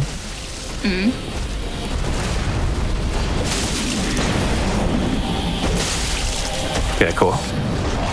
That's a very good place for him to do that attack. I can get a really good... Okay, so here come the butterflies. Good bait. Nice, okay. Nice. Nice. Good recovery. Yeah, so that the pivot buff that you do for your staff damage, to get extra damage with your staff, it only lasts for 15 seconds, so it matters a lot for in terms of like how good the fight is and how long it takes, that you are able to get good punishes in phase one. So you have to play, like you want to play aggro in general, obviously. It is a speed run, but especially in that case, you want to get as many hits in phase one with your buff still active as you can. Otherwise, it's like you're just kind of hanging out there while the butterflies are attacking you. Okay. The hardest part done, though. Nice. And yeah, we had a lot of souls on the line, too. So, you know. Yeah, I was would've been pretty bad. gonna ask about this, but so you picked it up. Yep. Pretty smoothly. Just gotta not think about it sometimes. So this place is kind of scary. It's less so with the extra health that we have. Gonna be trying to do some decent stamina management to get through here. It's one of those, it's less scary than the dogs, but it's the same kind of thing where like if you start getting hit, you might just get murdered. But that's the scary part right there. Perfect. I'll do this little fall damage cancel. This is where we always had like the little tiny fall damage cancel where it doesn't even look like I'm canceling fall damage, but believe me, I avoided a little damage there. I'm very impressed. Thank you. In DS1, they can just roll forever. It's crazy. Just in the air. Yeah, you can just press the B button until you run out of stamina. I always say, it doesn't matter what weapon you're using when you're speedrunning in Dark Souls 1, you're always a wizard character. Yeah. They just bend reality to their will. Yeah, I need to go and like count all the ways you can cancel fall damage in Dark Souls 1. There's like so many ways. So I have a video on my YouTube like from ages ago that is on, like it's been on the Souls speedrunning wiki for a while. Oh. Okay, we're good. It's been on the Souls speedrunning wiki for a while, but it's just me doing the fall damage cancel before Dragon Slayer armor with different equip loads, just to show that you can still do it with like even with like fat roll, because that was just a thing we just tested. But yeah, it doesn't matter what your equip load is, because some stuff like that behaves differently in DS1 depending on your equip load. Basically, it's a long thing. We don't have to get into it, but yeah. So I was just testing that, And that video has like a ton of dislikes and stuff, and I got like angry comments and stuff from people thinking that I was like baiting with a fall damage cancel that didn't actually cancel fall damage. And it's like, no, you do. You take like a little bit. You would take a little bit of fall damage. This isn't even for you. This wasn't clickbait. This was a very niche speedrunning resource. Why are you all on me about this? Speedrun is doing a glitch and I can't do it. It must be fake. Well, it's just like such a tiny amount of fall damage. Like they thought I was like exaggerating by calling it a fall damage cancel, but it's like technically true. It's like, I'm sorry, this has a niche application. Our Lloyd's buff. Think of our Lloyd's buff that we don't have anymore. Yeah, that's true. Very true. Yeah, so we used to have a ring that gave us increased damage at full health, but we don't pick it up anymore because it's way out of our way with our new routing. But yeah, so like avoiding having to heal and being like at full as opposed to slightly off full, like it used to matter, basically. Good opener. So I'm gonna be trying to do an AI freeze here. So I'm baiting him over here specifically. Now I need to loop him like this.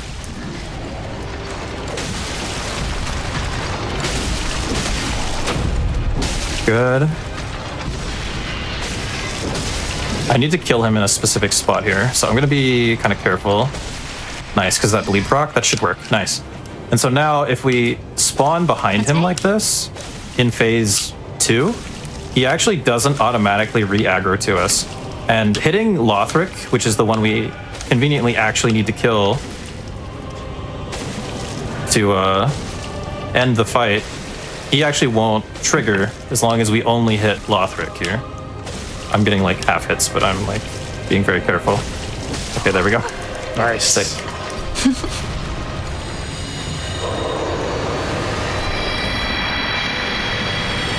All right, one more boss left, right? Yep, just the end. Whew, okay, cool. Let's go. So yeah, we got to do our setup here for the final boss. We got to place the cinders.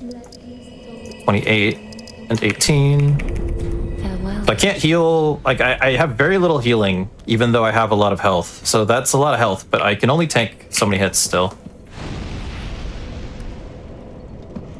So I do kind of still have to be careful. How many Estus do we have? We have 4. You 4 just plus pop, 0 Estus. Pop a humanity, you're fine.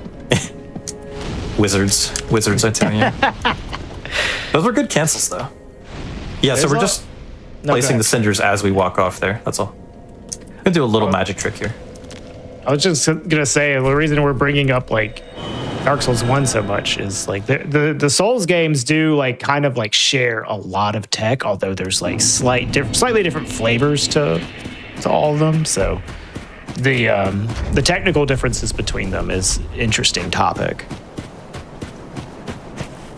Yeah, definitely, especially between like 3 very experienced runners who've been running these games for years. Yeah.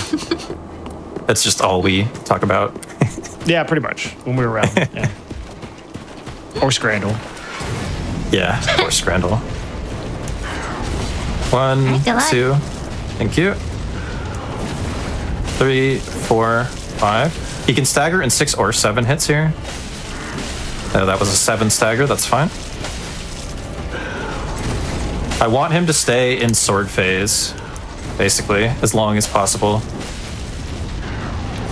As long as he doesn't go into curve sword. Okay. Spear is fine. Do you think his mage phase is the best, if not sword? Mage is the easiest, but he jumps back a lot, so it's not actually the fastest. Okay. You probably want spear for speed, if not staying sword. Gonna run back in. This I messed up. So you always take damage from that, but you can hyper armor it with your roll. Gonna heal. Gonna heal again, actually, because he's letting me. Okay.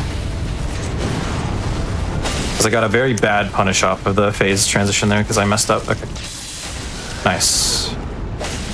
Had a feeling he should stagger there. Dead. Okay, cool. Nice. Bad phase too, but It's fine. Phase 1 was pretty good. Let's go. And time will be when I light the bonfire here. And time. Nice. Well done. Yeah, GG. Well done. Yeah, I'm very happy I didn't get curved sword there, because like I think every practice run except one I got curved sword. But yeah, it's been fun. Thank you for having both of us. Yes, Regal, definitely keep checking out Regal on his own stream and stuff. He's a really great runner. Does a lot of challenge runs. Really, really incredibly knowledgeable about these games, and a great community member. I've known him for a long time. He's great. And check out KK too, because she's also great and a longtime community member and runner. And that's it for me. Thank you, Spacey. So with that is the final run for Game Over. It is finally actually game over for the show. It's over. I want to thank Spacey for being here tonight. I want to thank Elkgear for being here tonight, and all the runners that have appeared on the show, and everyone that has watched the show. It's been a blast this past year putting the show on every other week. Shout out to GDQ for giving me this opportunity to put the show on, and everybody involved. Thank you to all the other showrunners that have been supportive. Everyone. It's been great. But for Game Over, that's the end. That's me, Regal. I've been your host. Maybe I'll see y'all in some other venture. But that's going to be it for tonight. Make sure you stick around, though. We have some more GDQ Hotfix after this. We have Think Fast coming up next. But that's all for me. Thank you for watching, everybody. Have a good night. Good night.